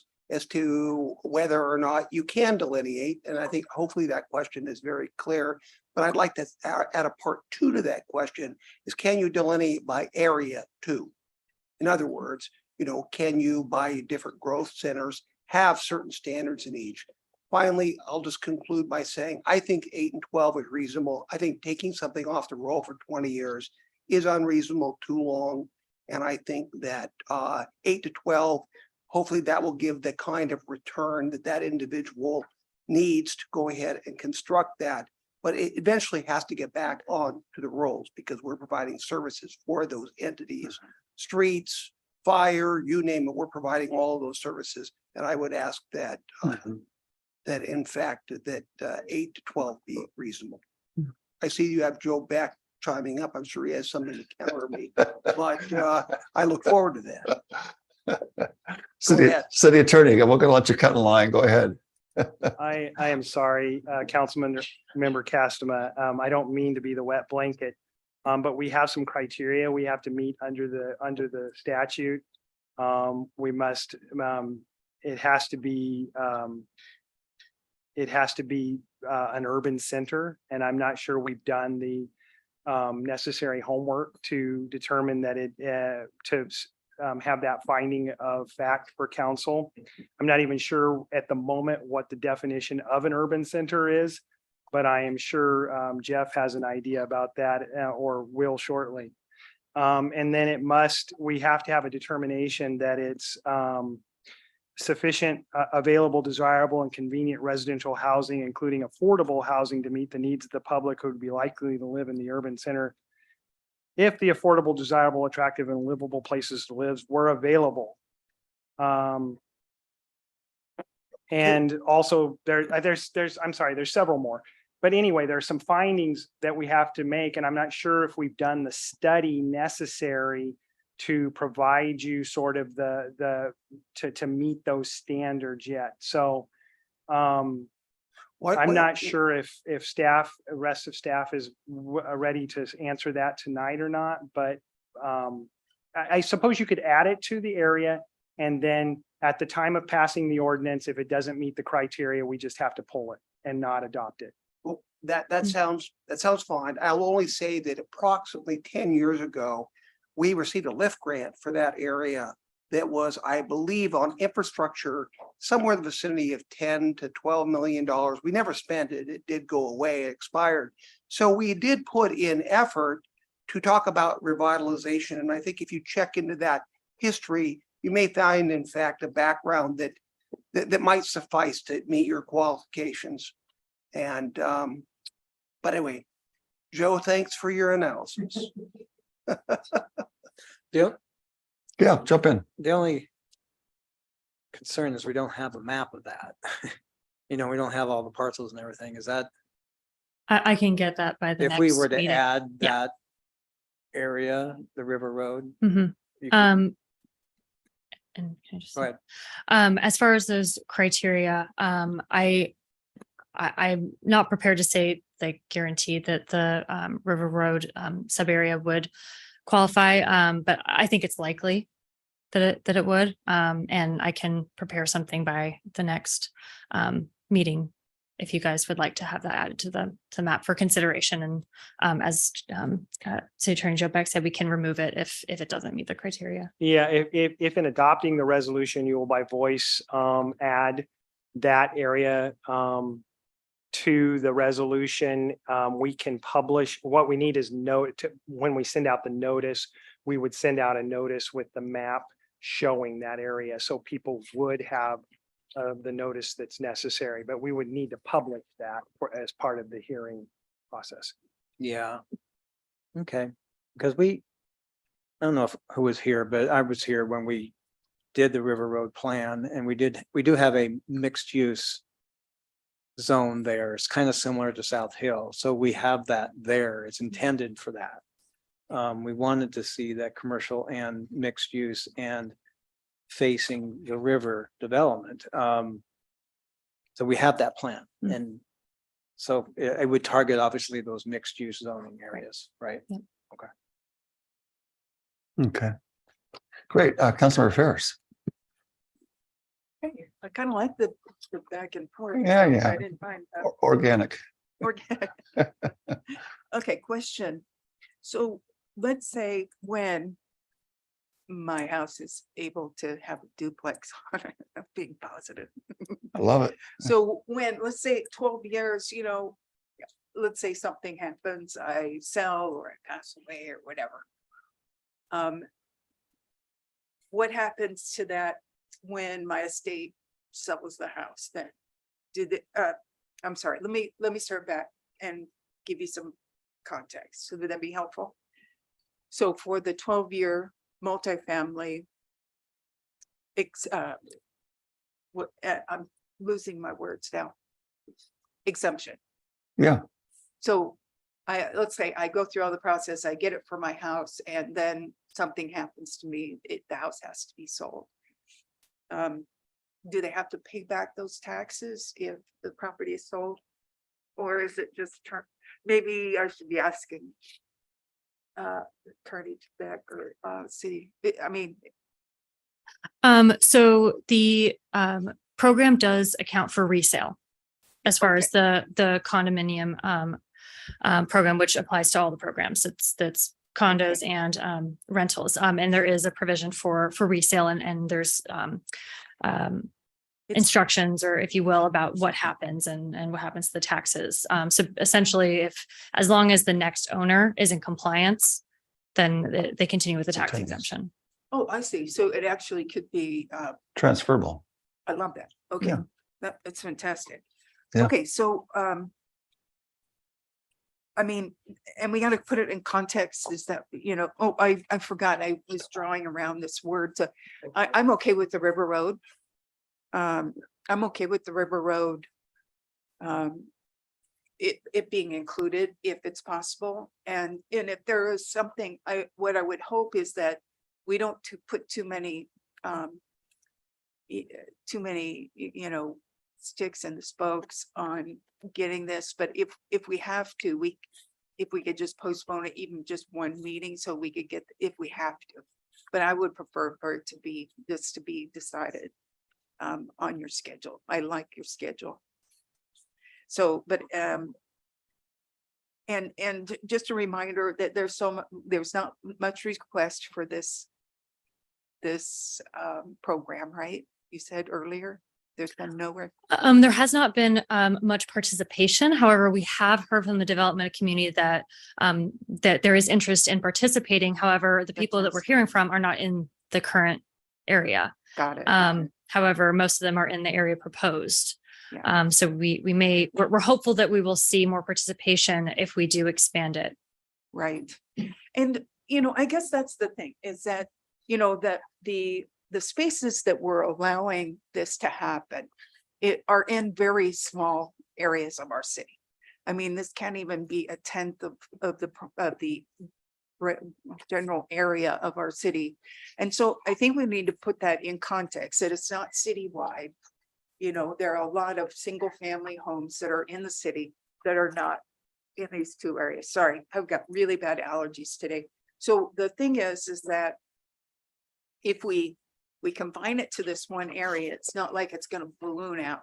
And I have to be honest with you. I know that there are some people on here, and you guys are some real estate professionals, is that, it's great to be able to buy a house. But right now, no one can afford it anyway. So I think that being able to either have these types of programs where people can get into them is great. But as a person, I can't do the stuff around my house that I used to be able to do even 10 years ago, even 8 years ago. So the thing is that within the next 10 years, I'm probably going to look for something. I really want to rent. I don't want to have to do grass or fix a window or put a door in. I just want to call somebody to do that. So I guess the thing is that there are a lot of people out there like me that really, really don't want to get into another mortgage and taxes and, insurance and rent. I'm good. I mean, so I guess the thing is that what you're saying is I get it. you know, my house is worth a lot more than it was when I bought it in Right. 2005. Right. So great, but they were affordable then, you know? And the thing is, I really, that's all I want you guys to take. And I know I always extend this beyond, so I still have in my, yeah, never mind. It's a location joke. So just take that with you, is that there are people that really do want to rent, but want to stay, because right now I would probably, because rentals are so sparse in the city, I would probably have to move out of Puyallup in order to get the housing that I really want. So, and I really like staying in Puyallup. We want you to stay. Got it. Okay, so point taken. So We want you to stay. yeah, that's yeah, I think that's all I have to say. Thank you, Mayor. Good. Thank you. I understand that we may have some insight that you may want to make a motion, Councilor Palmer. Sure, thank you. Well, I move to approve the resolution in front of us with the addition appropriately added for the River Road area for the applicable zoning areas. And that would be contingent on if it's applicable. If it's, well, yeah, well, yeah. And we'll determine that later. Okay. All right. Okay. So we have a motion and a second to move forward in the resolution with those caveats there and further study. All those in favor signify by saying aye. Aye. All those opposed, nay. Motion passes. Thank you, council. Good discussion. Thank you, Rachel. Appreciate that. Good lively discussion tonight. So council, we have before us other business. We've got 7A, City Manager's Office Strategic Plan. Our city manager, Steve Kirkley, is going to give us a presentation on his immediate staff on the 5th floor, city manager's office, and what they're doing for their strategic plan to come up to and move with the rest of the departments in their strategic plan, each operating in their own departments, but yet working together ultimately as a city to be efficient and effective. So I'll turn it over to Mr. Steve Kirkley. Yes, thank you, Mayor Johnson and council. I'm forcing my team front and sit in the center, front row with me because and they're all going to object and be angry at me tomorrow for doing that. But it's intentional because you know, the one thing that I certainly have realized in the 4 years that I've been doing this is that it takes a team. No matter whether you're our department, other departments, or the city as a whole. And no one individual can do all of it alone. And so I am very lucky to have a team who is here today that put this together. I just happen to be the person standing up here talking about it. So I do want to take one moment and just introduce the team. Most of you know them, but perhaps if some individuals are watching this, they may not know. So this is Meredith Neal, our Economic Development Manager.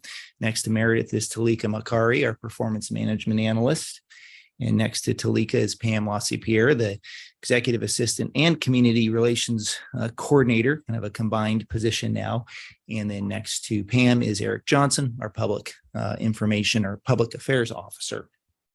So that is the little engine that could in our small department. So just to kind of start at a big picture and then narrow it down a little bit here, you know, and you as the council set the stage for this. This effort and other efforts that have come before you were set by you in 2020 when the council adopted the citywide strategic plan.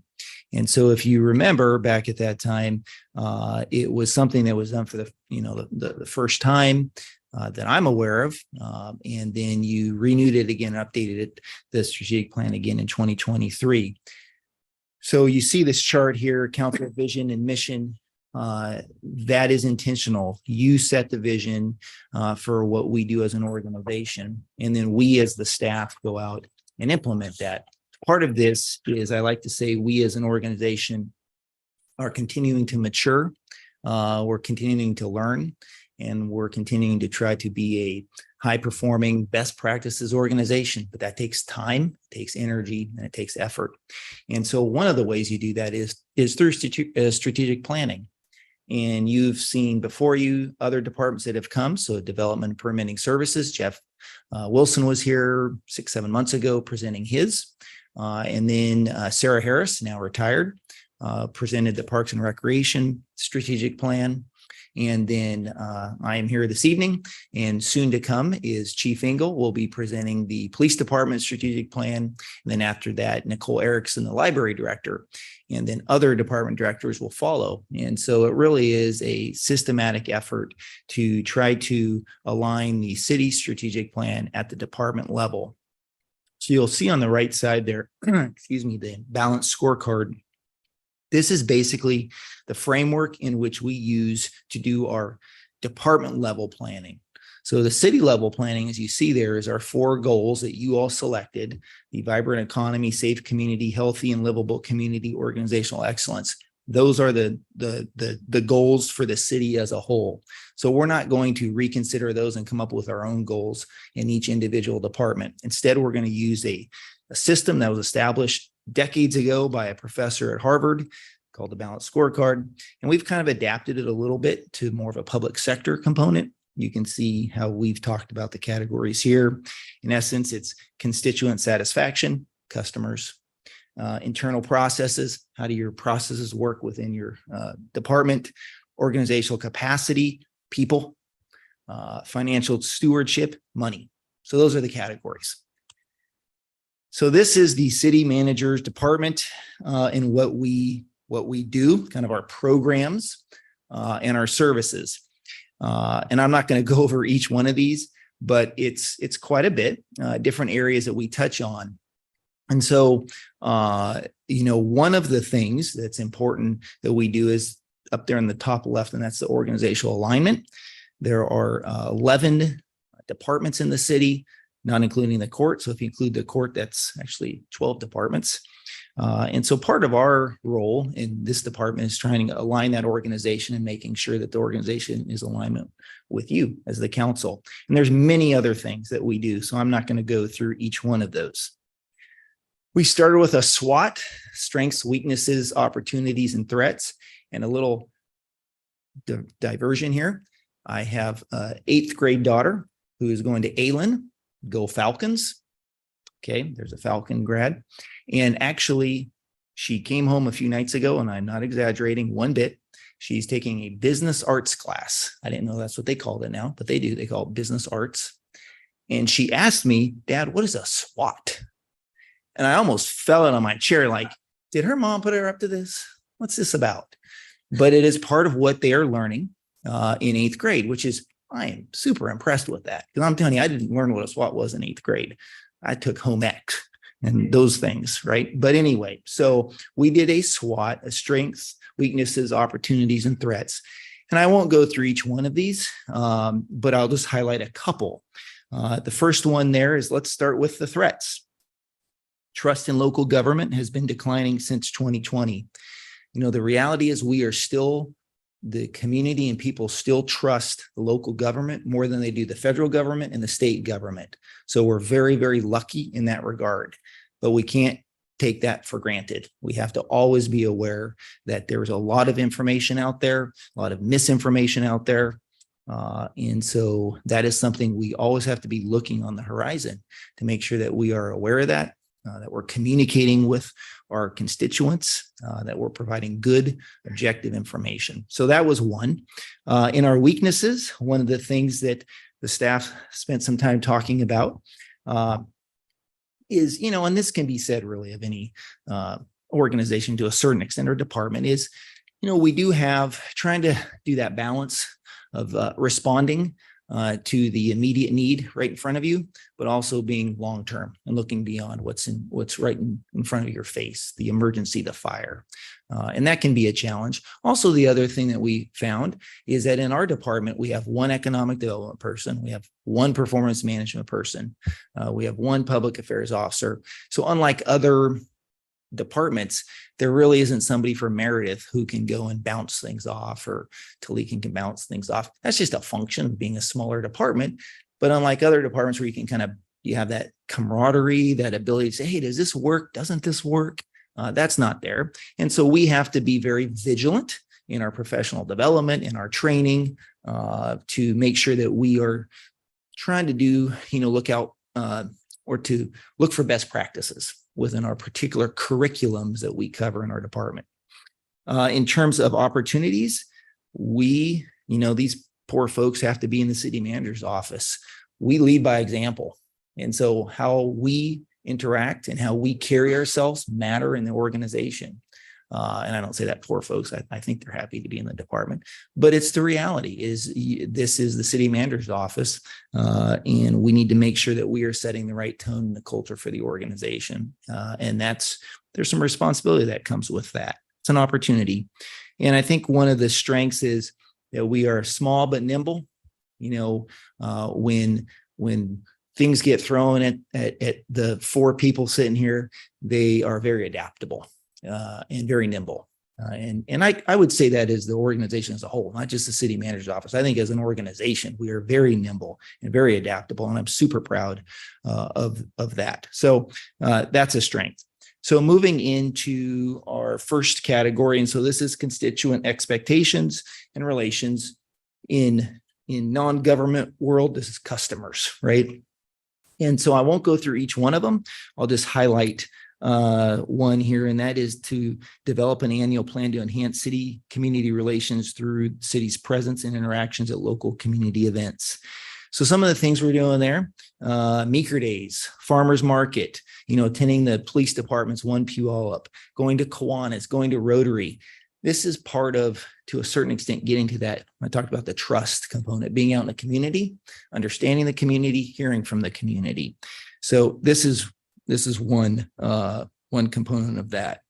The next category is the processes. And here, one of the important things is what I'm doing here today, and it's strategic planning and really looking at the department level strategic planning, because most departments have their day job and they have to do strategic planning, right? And so the person primarily in our department who assists with that is Talika, in being able to go out into the departments and being able to assist them in developing their department operational level strategic planning. Organizational capacity. This is the people component in the scorecard. Super, super proud of Team Puyallup and the work that has been done on our Puyallup team core values. This is something that we started at the director level and went to the supervisor, to the managers, and to the citywide. And we came up with our Team Puyallup core values. And this has been quite a process that stretched across every single department in the city. And I always like to say to new employees when they come in, because every Monday afternoon, if we have a new employee, I get to meet with them for like 2 or 3 minutes. And I always say, it's really fascinating to me. The city of Puyallup, Team Puyallup, it's kind of like a blended family. It's kind of like divorced parents bringing kids to the table. And, you sit there and we have a police officer, we have a librarian, we have an attorney, we have a streets supervisor, all bring different viewpoints, different experiences to the table, to the organization. But the goal here is that all of that blended family should have something that we all should work around. And so it is our values among other things. The other thing we're very proud of is our Gallup employee engagement survey. We just finished this last week, the second year in a row. Very important. And so that is something that we will continue to do. And lastly is the financial stewardship. So this is the money component. And you can see here, one of the ones that you're very familiar with is the destination branding and tourism project. So always in season. So that is something that certainly has an economic development component and a public outreach component. And then also the priority-based budgeting. And so we will, as part of the priority-based budgeting program next year, be looking at all of these programs that we do and determining, what is the cost to do these, and do these fit within the priorities that you as a council want for the city and for our budget. So that is our strategic plan in a nutshell, so to speak. We will monitor this over the next couple of years. I meet with each member of the staff weekly, and it's something that ambitious, but I think very doable. So that is the extent of my presentation. Certainly available for any questions.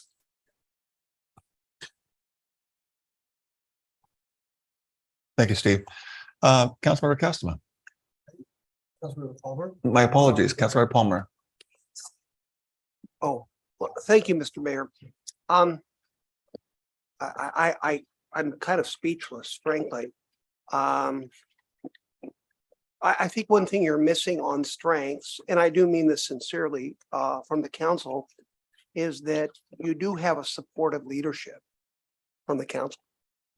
This process, like, for example, you bring up the balanced scorecard. Kaplan and Norton, you're right, back in, I think, early 90s, invented the balanced scorecard. Now, probably half of all companies in the United States and even globally use that system. But the fact that you find these state-of-the-art best practices and bring them to Puyallup is more than impressive.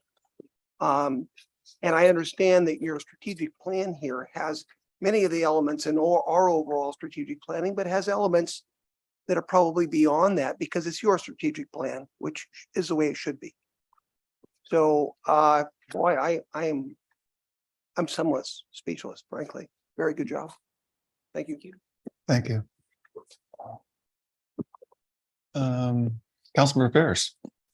Thank you, Mr. Mayor. Mhm. So, Steve, since you were the only person that talked to me when I first started here, I know we had lots of conversation. We had weekly conversations, and we used to talk about this all the time. And I know I brought it up to previous city council, city manager, excuse me, and he didn't know what a SWAT was, what the SWAT chart. So the one thing I do want to just, because I used to teach this to people when I was working at State Farm, one thing in explaining is that when you go to your SWOT analysis and you've got somebody really slick doing your slides, whenever somebody asks a question, or was it you? So go to the SWOT analysis, please. Thank you. So if you look at strengths and weaknesses, the top two, those are internal to the organization. And maybe you said this and I didn't hear it, Steve, but the bottom two are external to the organization. So it's basically the same thing, only it's just internal and external to the organization. And so that's what it would help us to kind of facilitate people through this process, because it's not easy when you look at 4 boxes and you sit down with a bunch of staff, no matter how superior there are. You look at a blank sheet and it's like, what's your strengths and weaknesses, and everybody's head just goes blank because it's something that maybe think about during the day. Geez, I wish we had this process or that process, but you don't. You don't just sit down and analyze it like that. So one of the things I just want to say is that these people sitting in this front seat, none of them were in that position when you first started. And you have brought in some very quality people who actually fit. And I can include the city clerk as well, but that fit in the job are doing extraordinary work. But everybody has to have a maestro, right? Mm-hmm. And I recently sent you a YouTube video that I thought fit you perfectly. It's called Great Leaders Make Everyone Feel Safe. And that's something that I think about you and the work that you've done with this council to bring us together. So I haven't said you're doing a great job or anything yet, so don't get embarrassed yet. I'm dancing on the edge of embarrassing you. I'm trying not to. You're there. Am I there? Okay. So but one of the things I think everybody needs to feel safe. Everybody needs to feel like they're the most important person when you're talking to them, and that what are their problems are your problems. And so we are up there, but I do want to just add a couple of things. When you talked about the community survey, I'm looking at this in context of my 8 years and the things that have happened.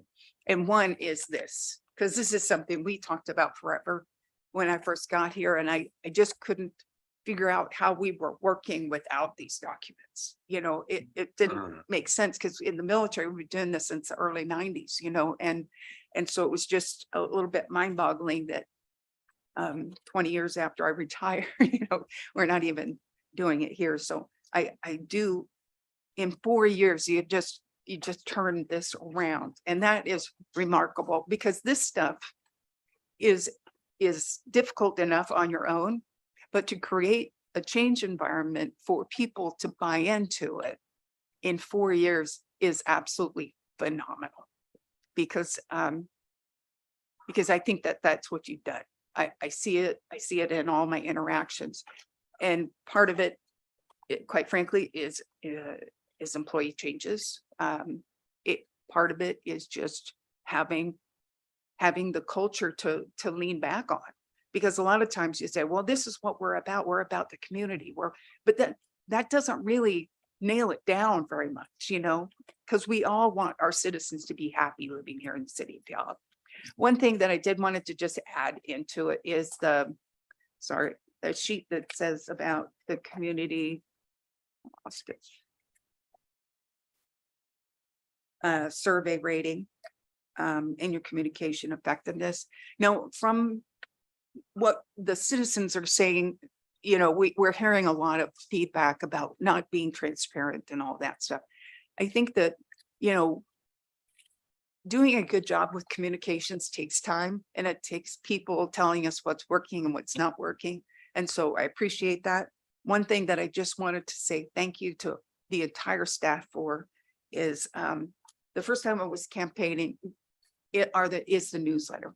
So my story is the first time I was campaigning, I ran into a whole bunch of people that live in my district that I went to high school with, that graduated in my graduating class.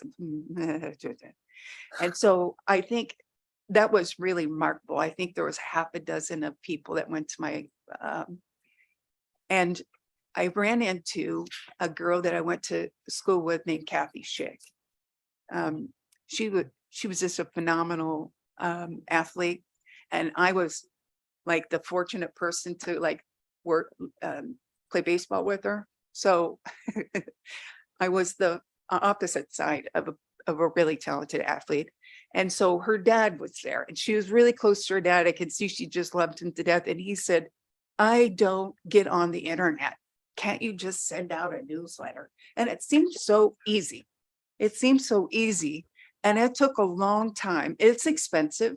It is expensive, but it took a long time. But the thing is that now, if I was to come in now, I think that would have only taken about 2 years rather than the 6 or 7 that it took. You know what I'm saying? So anyway, I'm going on, but this is stuff that I went on about 20 minutes more than I needed to say exactly what Councilmember Castro said. So good job, and good job to your staff. I think you have just a wonderful staff. Thank you for what you do.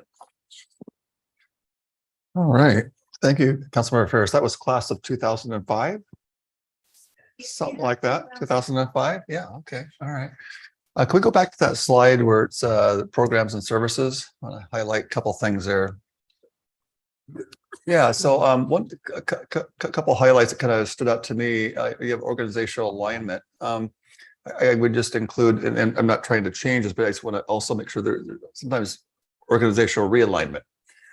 Sometimes needs to happen, right? So as we're alignment, it doesn't always mean that same alignment stays. We have to pivot, make changes. And so as the needs of the city changes, priorities changing, I hope that there's awareness to realign, and you don't need to respond to it, but just kind of bring situational awareness. Because I think private organizations, they have to pivot to changing customer needs. And so what worked, 5 years ago or 2 years ago, or even 1 year ago is not necessarily working now. So that ability to realign without feeling that, we're hurting anybody's feelings. This is all part of doing the city's business. So that was stood out to me.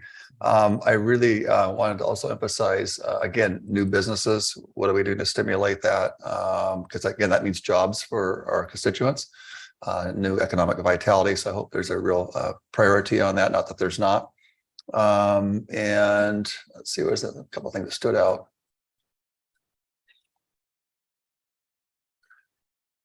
I like employee awards. There's something about that means something. People, sometimes that little piece of paper that seems insignificant, or that little ribbon is insignificant, but it means a lot. And all of us, I think, at some point have received something, and even though it may seem insignificant, it means a lot.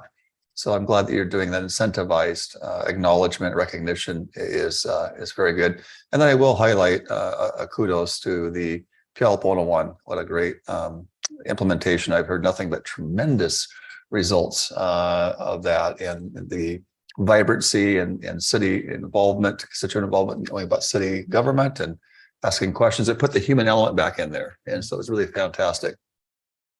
So those are some highlights that I wanted to focus in on, but certainly doing great work. And short of any other questions, I'll say thank you. Yeah, thank you. Howard Schick, was that her dad? Yes. Yeah, Howard Schick, honor to him. He spent many evenings here in the council chambers. So, yeah. Thank you.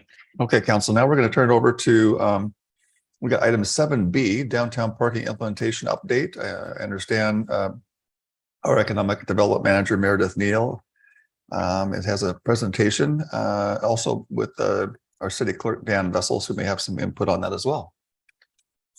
Thank you. Good evening, Mayor and Council. I am Meredith Neal, the Economic Development Manager for the city. In 2019, the city completed a downtown economic development plan, and one of the high priority strategies that was identified in the plan was to conduct a parking analysis of public downtown parking, both on-street and off-street, and explore ways to balance the parking needs with the cost of on-site parking for new development. In February of 2020, the city issued an RFP for a downtown parking study and selected a consultant, Fair & Pierce.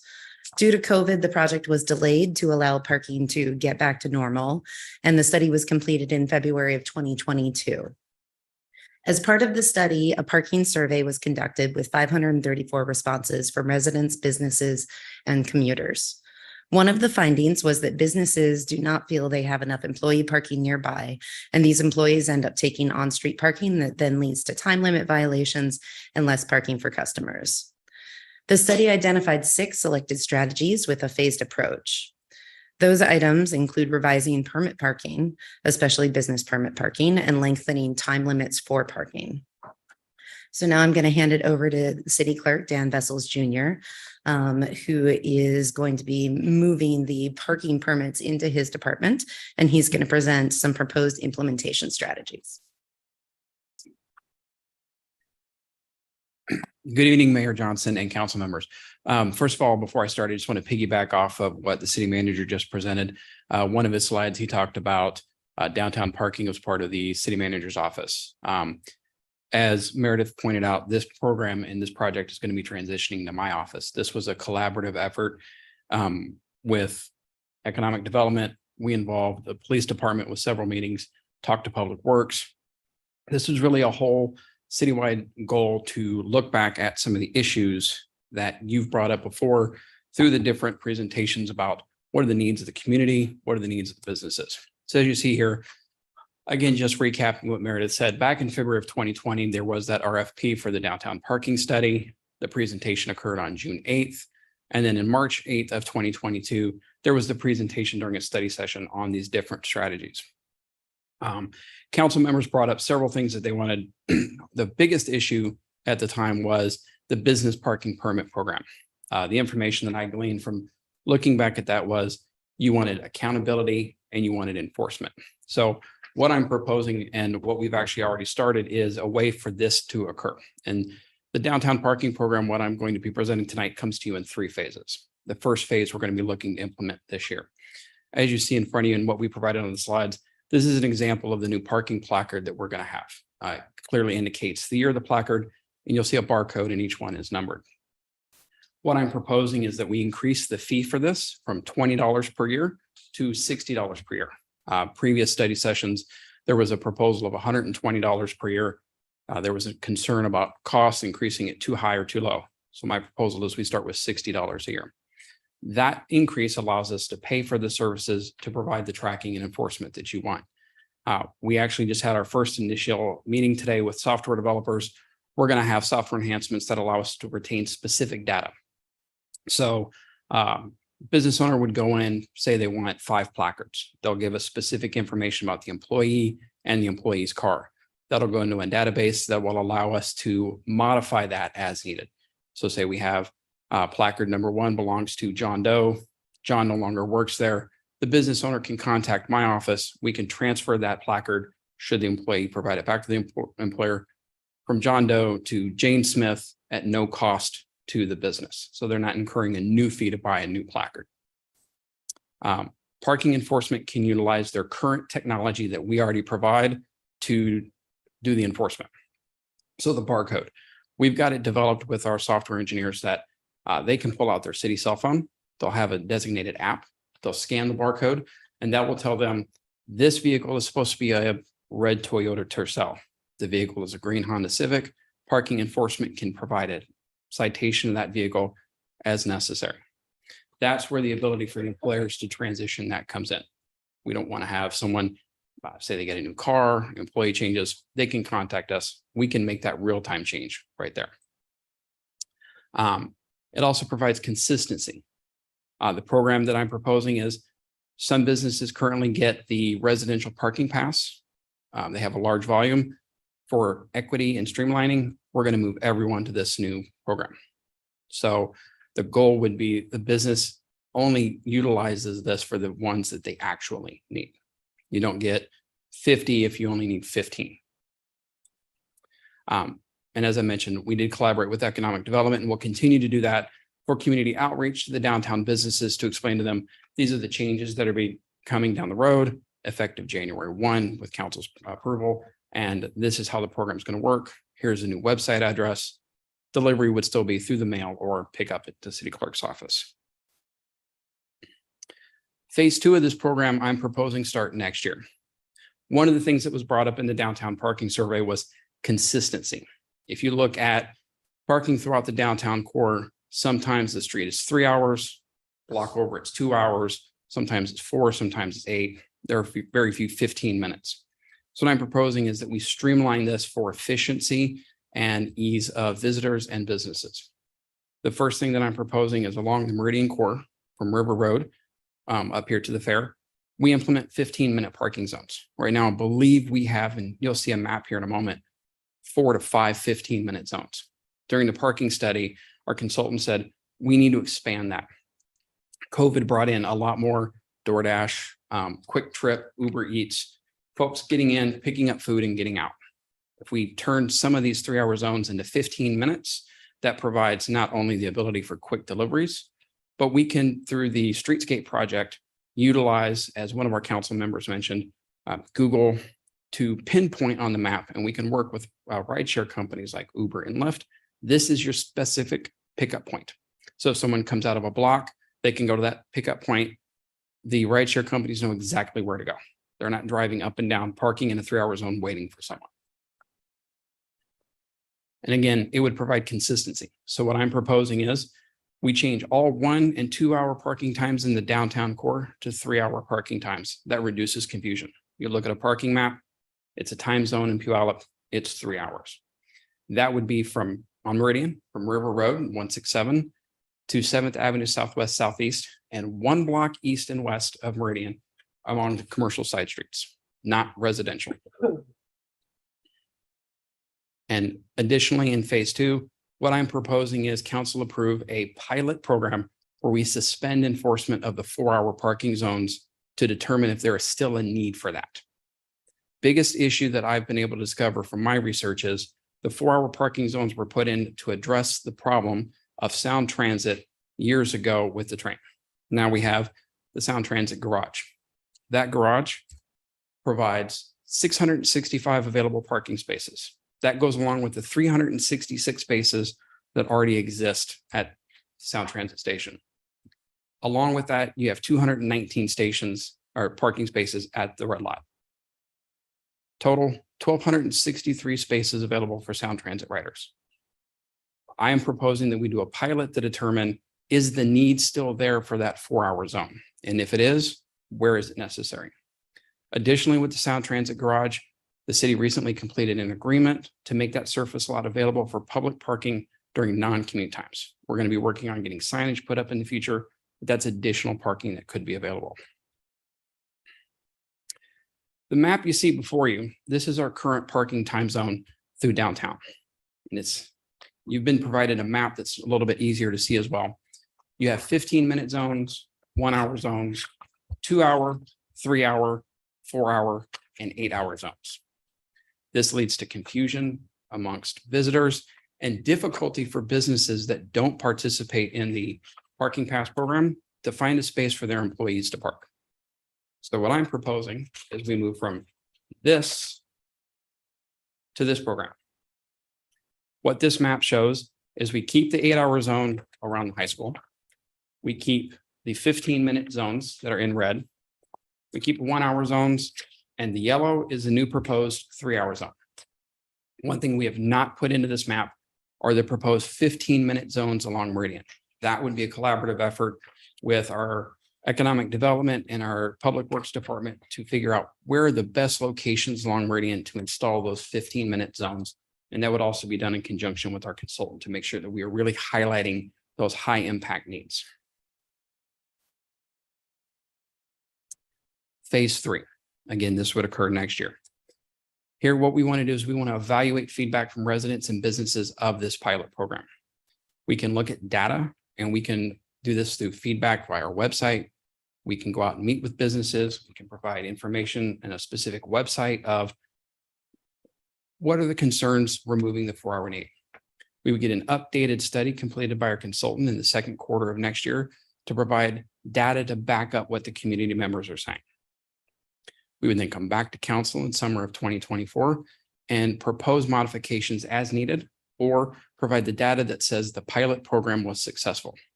This allows city council to tell staff, we don't need 80% of the 4-hour parking, but there are pockets of the city where we still have Sound Transit riders that park on the city streets. So we want to keep the 4-hour parking in these locations.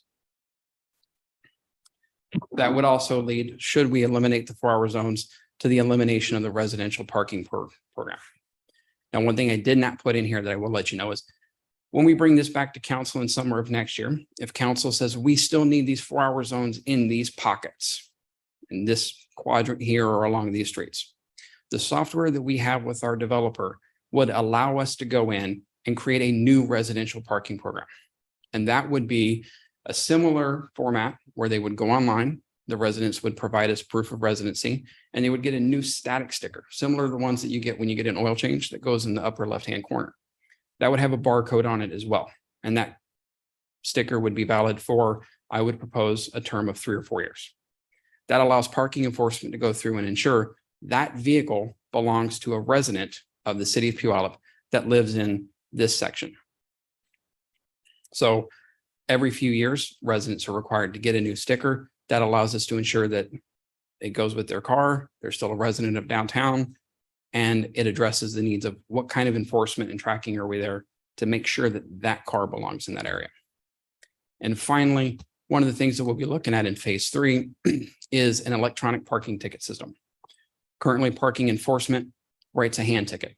The software that we have allows us to develop the system where parking enforcement can scan that barcode on a residential pass, if that's what you desire, or on the permit program, confirm that it's an incorrect car, and they can issue the ticket right there on their iPad or cell phone. We would work to get them a wireless printer in their vehicle. They would print that out with a QR code. Once it's issued, it would be emailed over to the courts for faster processing, and the individual could pay that ticket right there on their cell phone using the QR code at the bottom of the screen. We do have to go through approval through the state AOC, the Administrative Office of the Courts, to get that system set up. But that is something that I will work on with my office in conjunction with the courts and the police department to ensure that we get a format that works, the software works, and that we can streamline this and make it more efficient. Council, that's my proposal. If you have any questions, I'll be happy to take them at this time. Excellent. Thank you, Dan. Councilmember Ferris, I know you've got some input about the parking in the residential areas. I bet you. Do you think so? I got a feeling you got some insight on that. You are a smart man. Yeah, I pick up certain things. Yeah. So, okay. I love the software for paying for parking tickets. It seems kind of odd that you have to get approval, but if there's no statute, I suppose there's no statute.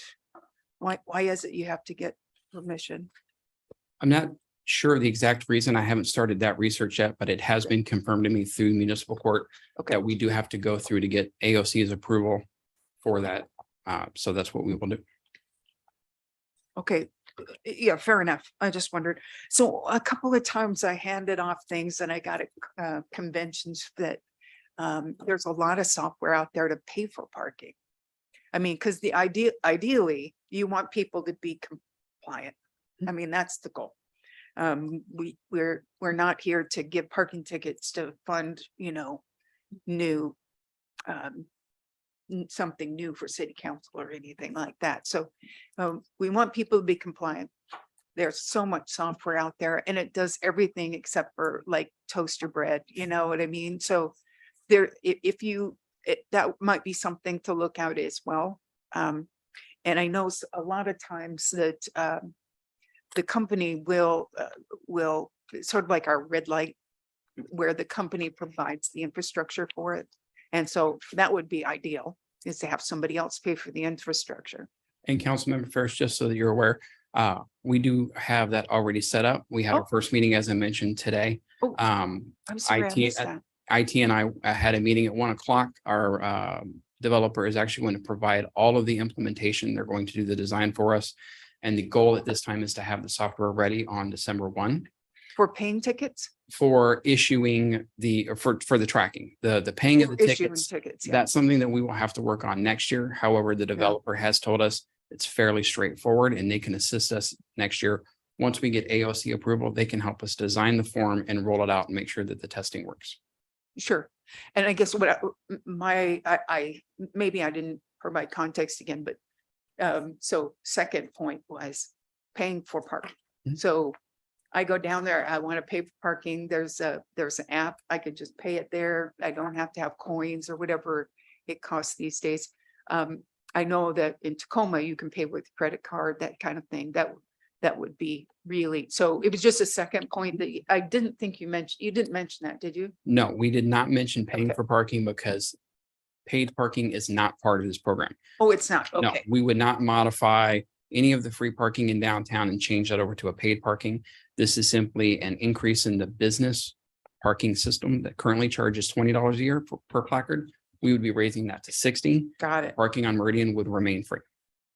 Okay, so you're just talking about the placards? Yes. Got it. Okay, so I'm putting that out because I only have 3 meetings left. So I'm just putting that out into the ethers because maybe it might come back. So this is really great. I can tell you, I live in one of the 4-hour districts, and the only thing that we've gained is a really ugly sign in our neighborhood, a bunch of ugly signs. So, I mean, this minimizes, first of all, it minimizes what the parking enforcement officer has to do. And also it sets expectations for people that, I mean, I have a 4-hour parking, but no one pays attention to it. I don't call anybody in for it. Maybe if a monster truck was parked in front of my house for 4 or 5 days. So, and I bring that up because one of my constituents mentioned that they did have the Puyallup sticker that you're supposed to have for the 4-hour parking. And I guess it had this person had 2 vehicles and they lived in one of these condos over here. So I don't think they had 2 stalls for their car. So they parked in my constituents, in front of my constituents. Now I know that that is, right away. Is there, go ahead. Oh, I was just gonna say, I know that's right away. I know that my neighbors don't park in front of my house for very long. I mean, it's just a common courtesy. Mhm. So there's nothing really that we can tie a bow around that, can we? I don't believe so. Okay. Yeah, maybe I should ask the legal guy. I know you worked at a courthouse, so I'm just asking you. Okay, that's all my questions. Roger, over. Good job. Bravo. Sue. Councilmember King. I always love Councilmember Ferris's endings to her riveting responses. It's great, and I'm gonna miss it. Great presentation, great presentation. And when I heard that you were going to be revamping our parking in downtown, I was warm and fuzzy and goosebumps all over. I knew that our businesses were going to be very excited to be able to hear this, and that things are going to be streamlined. You know, I'm all for streamlining everything and always and every place. So kudos to this. Great job. And I'm looking forward to seeing all of it implemented. Thank you. Thank you. Councilmember Palmer. Thank you, Mr. Mayor. Sure. Yeah, I think this is good stuff. As a train commuter for 2 decades. Yeah. They're like water, path of least resistance at all possible costs. If I can save 10 seconds, I'll do it. So I'll be a little bit careful on some of those close proximity 4 hours. They will be used. I mean, if it's slightly advantageous to do that versus going into the garage, they'll fill up. So I don't know, I'd be a little cautious on that. And I don't know what the answer is, whether to keep it at 4 or whether to go to 3. But I do think there's some areas I saw on there that would fill up for that purpose. So, and I think you're aware of that, but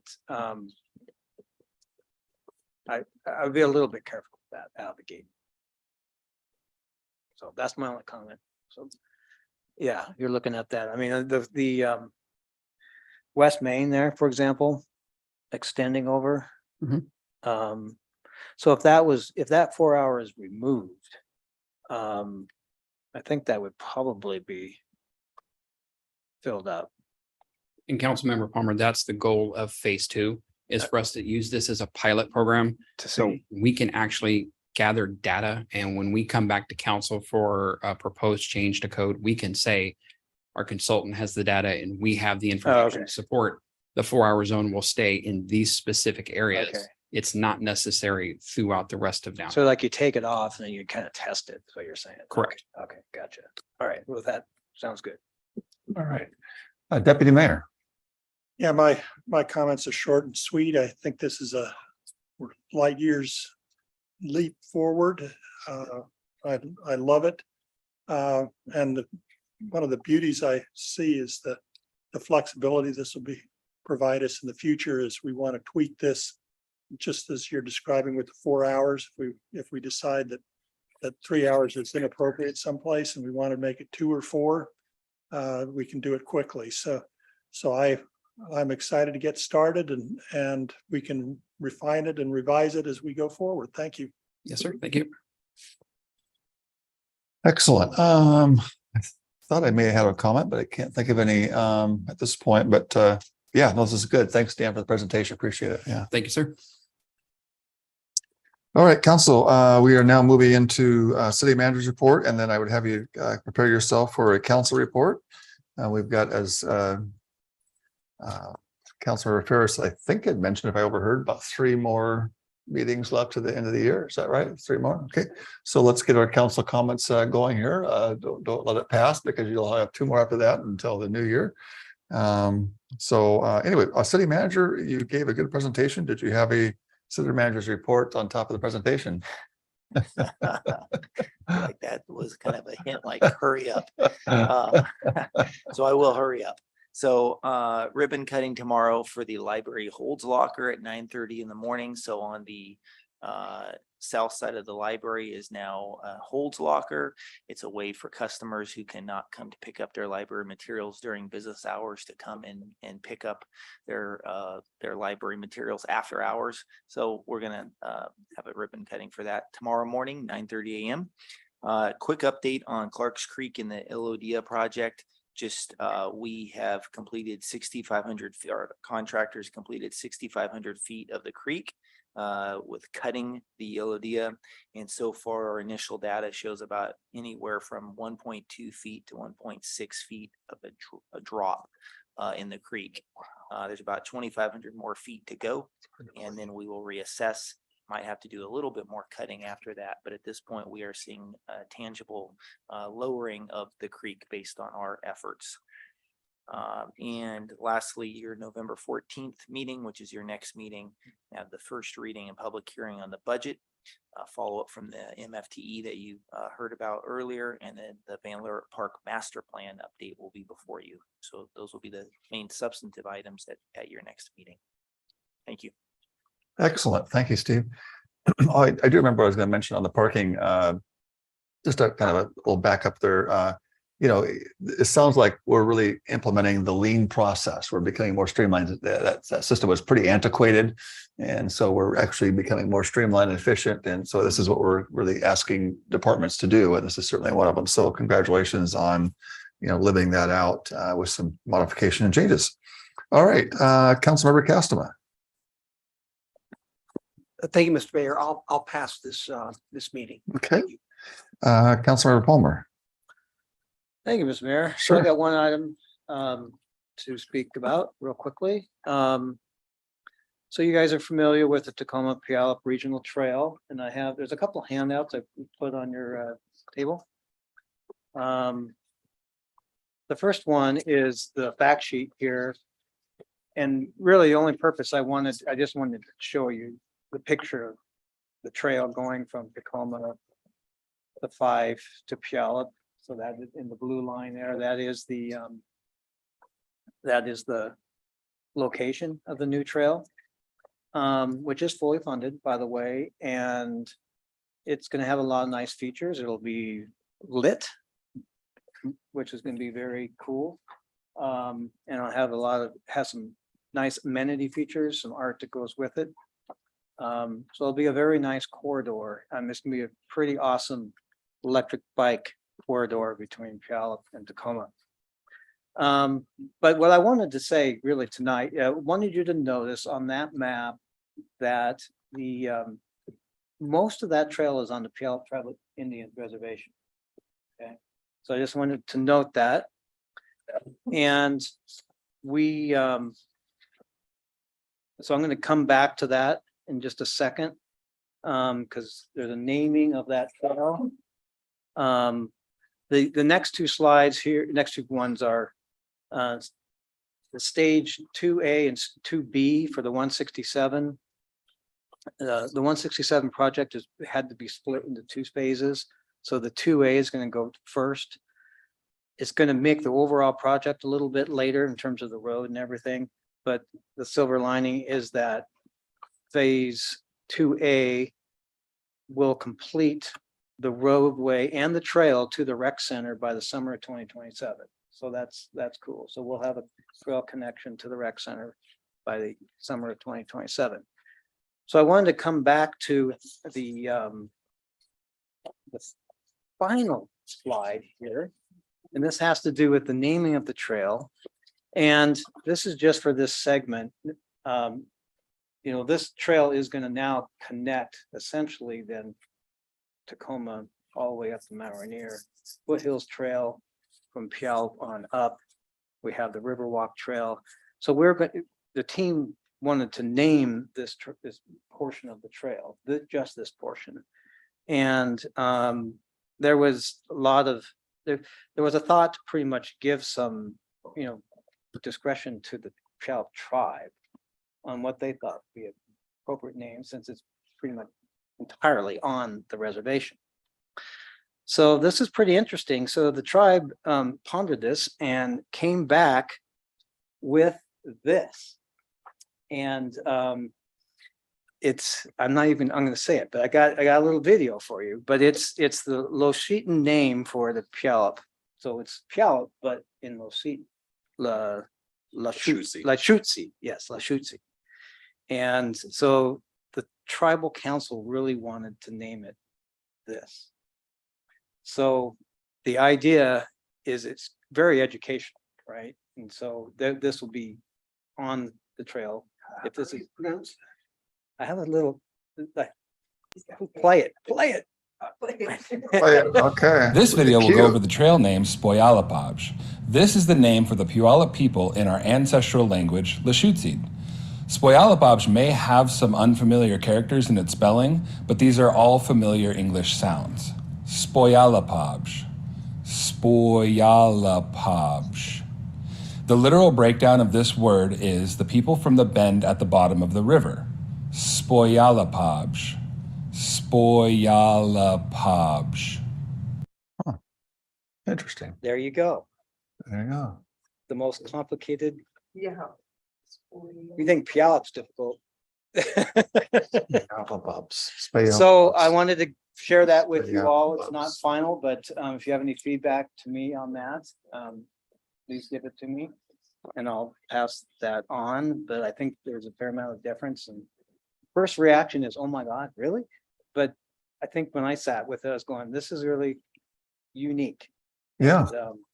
And, obviously they'll probably have that guy on a little thing that you push the button, to get on the trail. So, all right, that's it for the night. Councilmember King. Puyallup.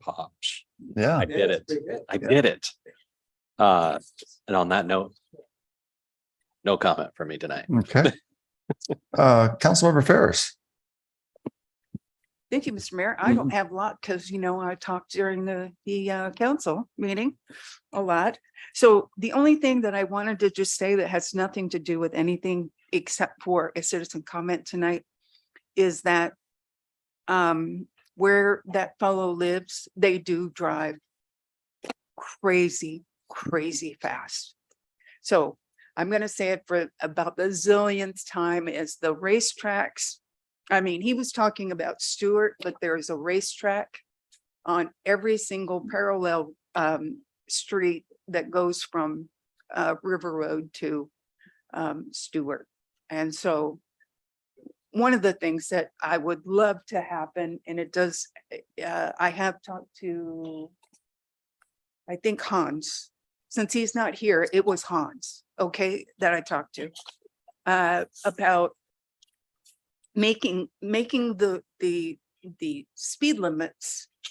First of all, since Citizen Paul is here, it would be awesome if we had really slow speed limits through the downtown business core, because people are getting in and out of their car. There's a very little road for bicycles. And honestly, I don't understand why people speed through neighborhoods, because there are kids playing. And I mean, just out of respect for your neighbor, for that neighborhood, I don't understand it. But also one of the things that I was taught early on is that when people are standing without moving, standing, that a car looks like it's going a lot faster than it really is. So he is right. There is a lot of speeding, and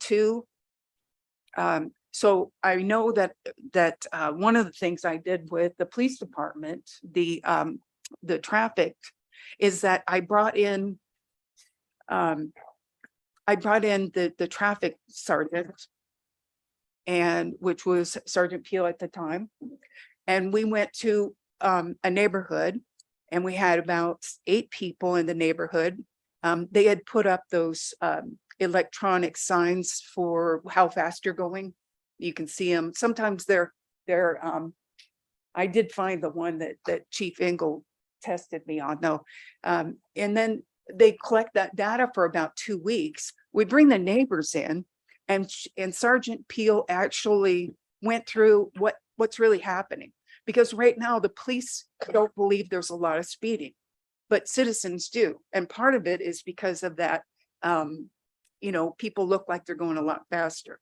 But also, you know, it's not like it's you know, tons of traffic going, you know, freeway speed. So what happened is they were a lot more well-informed. Then we went out to the street where they brought the LiDAR and the radar.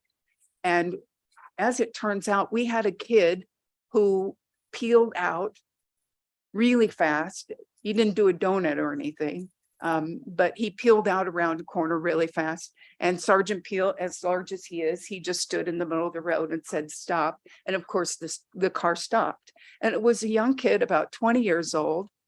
He got the driver's license from the kid. And he said, if Sergeant Peel says, if the driver's license comes back clean, in other words, he doesn't have any warrants, then we'll let the neighbors decide what happens. Well, we had a firefighter that was part of this group, and he became kind of the informal leader of the group. So he went over with Sergeant Peel to the car. And of course, we decided that we were going to let this guy decide. And after talking with the kid, he told him, our kids play around here. This is really important that you don't do what you just did. And we let him go. Now, it's more important to the story that that ticket would have cost that kid about $500. So we were able to have a tradable moment for both the citizens, and I know Chief Peel probably, he at least caught somebody doing something they shouldn't. And that really worked. And I hope that we can include that in the future. So that's my long, boring, dumb Robin story. But I wanted to just explain that there are ways that we can work with the community where we have more training, more people feeling responsible for it. But first of all, we need to make this consistent. One street is 35, one's 25, one's 30. And I don't even pay attention to them anymore. I just do 30, which is what it says. And hopefully that I don't get stopped. And that's all I have to say about that, except for I really appreciate you guys listening to my dumb Robin stories. Thank you very much. And I'm proud to be part of the Puyallup team. The end. Thank you. Thank you, Councilmember Ferris. Deputy Mayor. I just want to take my chance at this too, Puyallup. Okay. The one thing I wanted to mention is council worked on some code for derelict homes, and I wanted to give a status report on this. Those code provisions are beginning to take effect, and we've had hearing examiners for 7 properties, as I understand it, and the first notice went out today, I believe, and the other ones will follow shortly. So we're getting some action on these derelict properties that are kind of a blight on our community, and I'm excited to see these sores being taken care of. Thank you. Thank you. Mayor's report, pretty simple. I'll just tag on what Councilor Ferris said. I most of you that know me know I'm not a huge fan of the red light cameras. I really not a huge fan of them. But I'll tell you what, I would trade those for speeding cameras all day long. But I understand that they're not legal. Speeding cameras are not legal. And it's the one thing the state legislature, I wish they would go overbearing and allow that to happen, but they apparently don't. But I think speeding is really higher risk and dangerous to people than I think some give credit for it. Of course, now with the pursuit laws, how easily can we even track down speeders and attain them? I'm not sure. So we got a lot of work to do, but I do think that speeding should be minimized as much as possible. I do think there should be enforcement, and I hope someday the state gives us some good preference that may allow some automated speeding in certain high traffic areas or dangerous areas where people could be issued tickets, and we might actually be able to enforce it and not renew people's license. Right now, you can do what you want, have all the tickets you want, and you get your license renewed, and there's no consequences for bad behavior. So I hope we come back to this thing called common sense in our state and recognize that we got to hold people accountable, because when we don't, it makes it unsafe for those who are trying to live responsible lives. So that being said, we're going to now go into executive session to evaluate the qualifications of an applicant for public employment or to review the performance of a public employee. The executive session is expected to last about 45 minutes, and we're adjourned to executive session. Thank you.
Good evening. This is the city clerk. The time is 9:56.